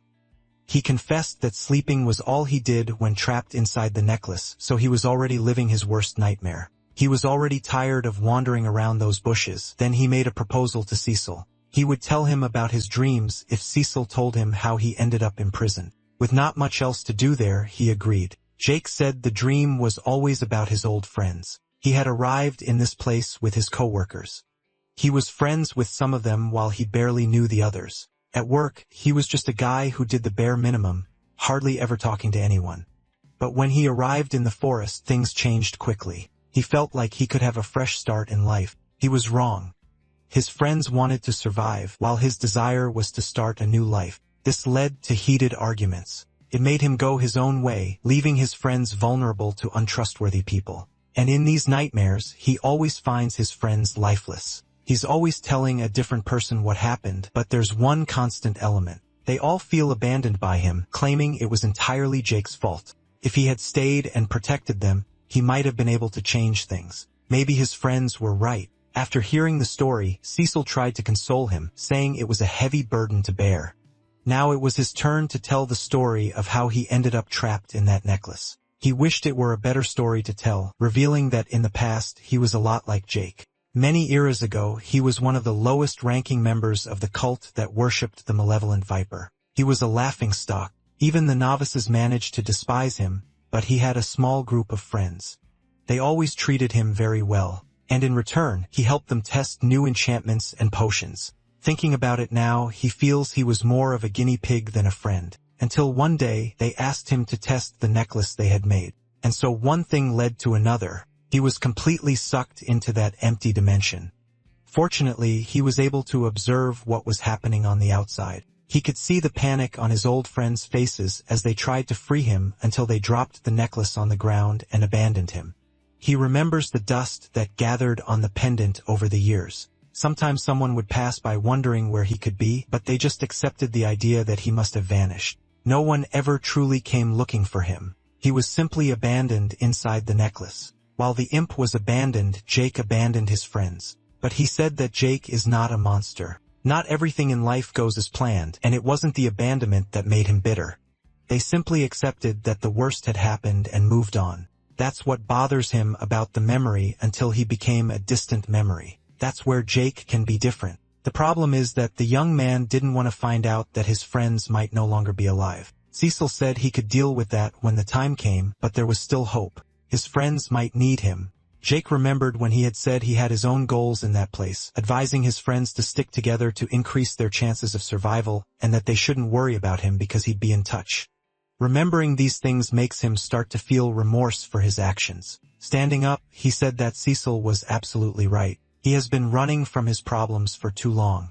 He decided he would find Adam and settle things once and for all. As soon as day broke, they set off. Cecil wanted to know if he even knew which way to go. They had been walking for many hours, and all they had found were a few creatures, very hungry creatures at that. Jake told his friend to stop complaining because he had received a health potion and would be fine, but that couldn't heal emotional trauma, which made the young man laugh quite a bit. The truth is he has no idea where the camp is, but if they follow the river, they'll find it eventually. That place is used for fishing and for washing clothes too. Besides being a source of drinking water, every civilization needs a water source. Cecil said his friend seems like a real hunter. But after a month in this place, it's impossible not to learn a few things. The little creature is curious to know if his friend already has a speech prepared. Before that, he'll need to watch the camp for a while because Casper was already developing some traps before he left. And if he has progressed as much as Jake has, it could be problematic because he'd be walking into a minefield. Cecil reminded him that despite the difficulties, he was going to talk to his friends. He should think less about conflict and more about dialogue. And indeed, some of those people really are his friends, while others there are worse than enemies. If he gets a chance to talk to Adam, he can sort things out as he's being framed for something he didn't do. The problem is if he doesn't get lucky in his endeavor, because then he'll have a situation much more complicated than just a few traps. All they can do is hope for the best. Mid-journey, he stopped abruptly. Cecil asked what was wrong, but the young man told him to be quiet. Pointing in one direction, he asked if Cecil saw it too. It's as if there's an invisible curtain in front of them.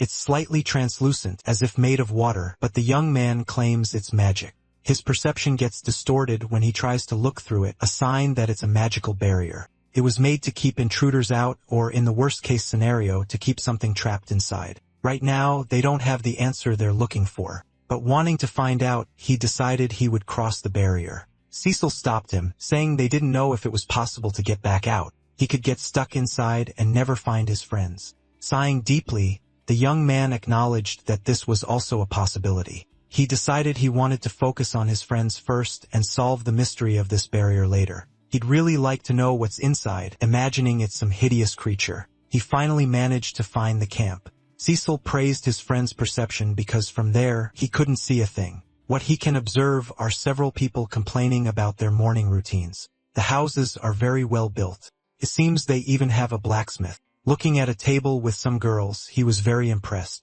He couldn't believe what he was seeing. Joanna's leg had been completely restored. From what he told Cecil, she was also an old friend of his. He was there when she was ambushed on the first night of the tutorial. He was unable to save her in time. Even so, Caroline found a way to heal her. Cecil was glad to see his friend smiling. It's good to see familiar faces. If she's alive, it's possible the others are too. All he needs now is to find Adam. The young man had just woken up and was still sleepy. He thought he wouldn't wake Caroline now. There are only 25 days left until the tutorial finally ends. He believes that after this period, life will return to normal. He has a hunt to go on in a few hours. He thought about going to the blacksmith before that. Outside, he saw that everyone was already awake and working. He hopes today will be a quiet day as well. His gaze was suddenly caught by something. It was an arrow flying in his direction. It landed at his feet. He noticed that a scroll seemed to be wrapped around the shaft of the projectile. He immediately took it in his hands. Reading the message, he was stunned. It was a message from Jake who wanted to meet with him. The boy received a system message that he had defeated a colossal bat. Several of these creatures are chasing him now.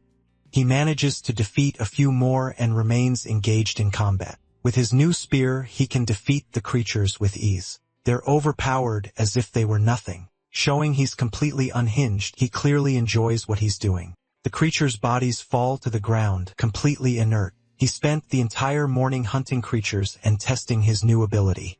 Despite the hardships, this is the life he prayed for. Covered in the creature's ichor, he's never felt stronger. Before, he would have washed up before returning to camp. But now that he has Richard's support, he doesn't care. It's no problem if he looks a little scary. His naive act no longer fools anyone, and now he also wields great power. Inside the camp, he began to wonder where everyone was since there are usually many people around. It seems they're all gathered inside a cabin.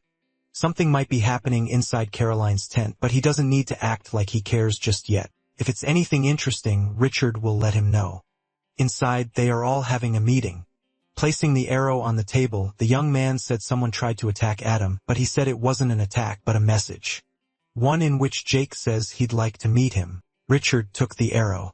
He said his gut tells him this could be a trap, but if he wanted to kill him, he would have done it. Adam truly believes it's just about a talk and a peace negotiation. Richard finds that hard to believe. It's possible the boy knows he's being hunted, and that's why he wants to talk. But Richard is the one who wants to hunt him, and he thinks the boy wants to make the first move. The woman didn't want things to resort to violence, but someone says the boy started it. She didn't know him very well, but never felt he was a bad person.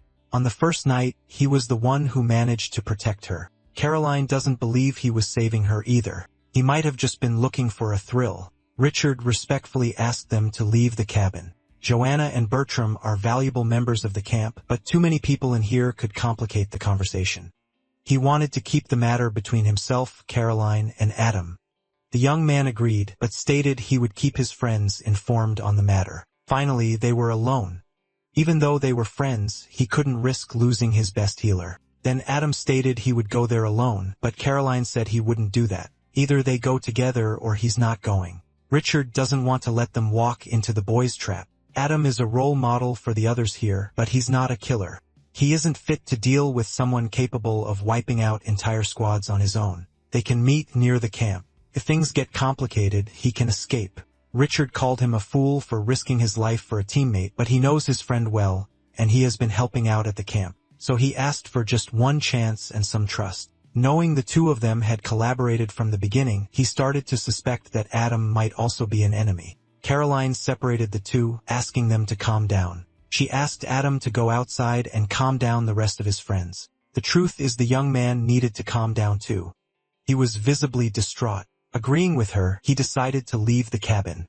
His friends wanted to know how the conversation went. He said it was terrible, but he was going to meet Jake anyway. Bertram is worried about him, as he also thinks the idea of going into the forest alone is too risky.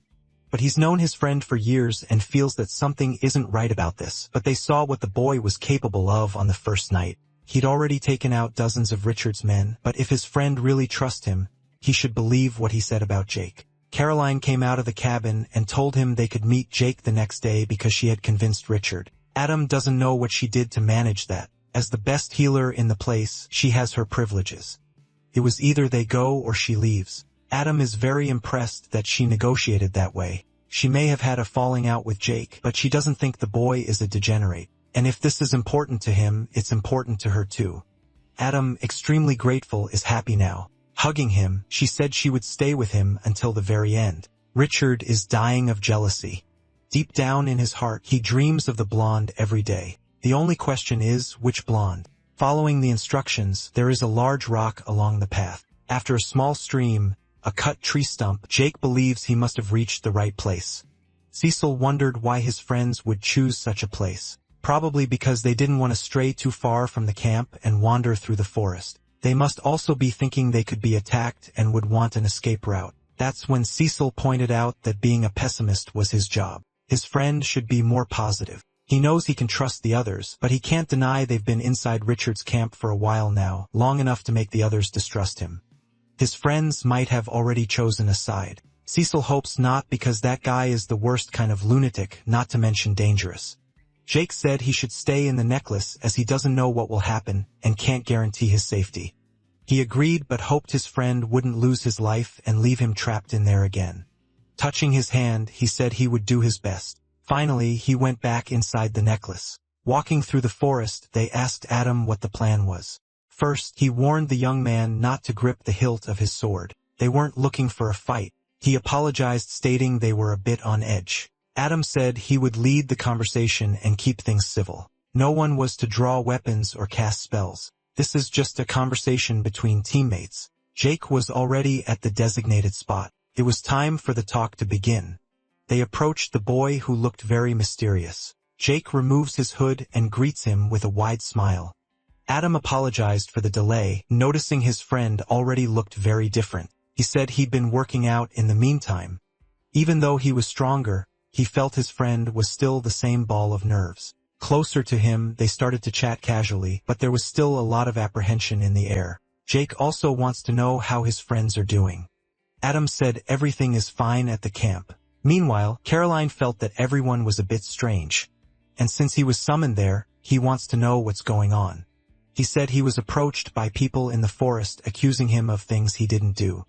Interrupting the conversation, Caroline wants to know how many people he's killed. Adam didn't like that, but she insisted he answer. Indeed, there were many, but not enough to start a war. Bertram is also wary and wishes the archer wouldn't lie. That's when he stated that everything he did was protect himself. Apparently, he doesn't sound at all like William's description. They expected him to act deceitful and violent. Slowly, they are coming to the conclusion that William is a huge liar. Jake wanted to know what that clown had said about him. They know the two of them had a run-in. Jake said that clown tried to intercept him when he was going to meet them. He recommended that Adam not believe him because the guy is completely crazy.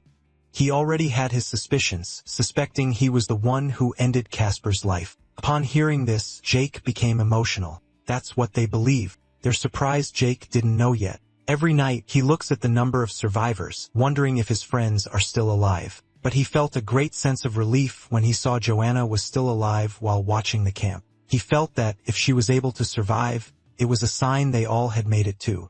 With tears in his eyes, he hadn't expected Casper to be gone already. Even though he was emotional, he made sure to say he was still okay. Caroline now thought this was a terrible idea. They should have never come here. Adam wants to know what's wrong. She said he should have stayed home, but now it's too late. Jake sensed another person was with them. A rustling can be heard from the middle of the bush.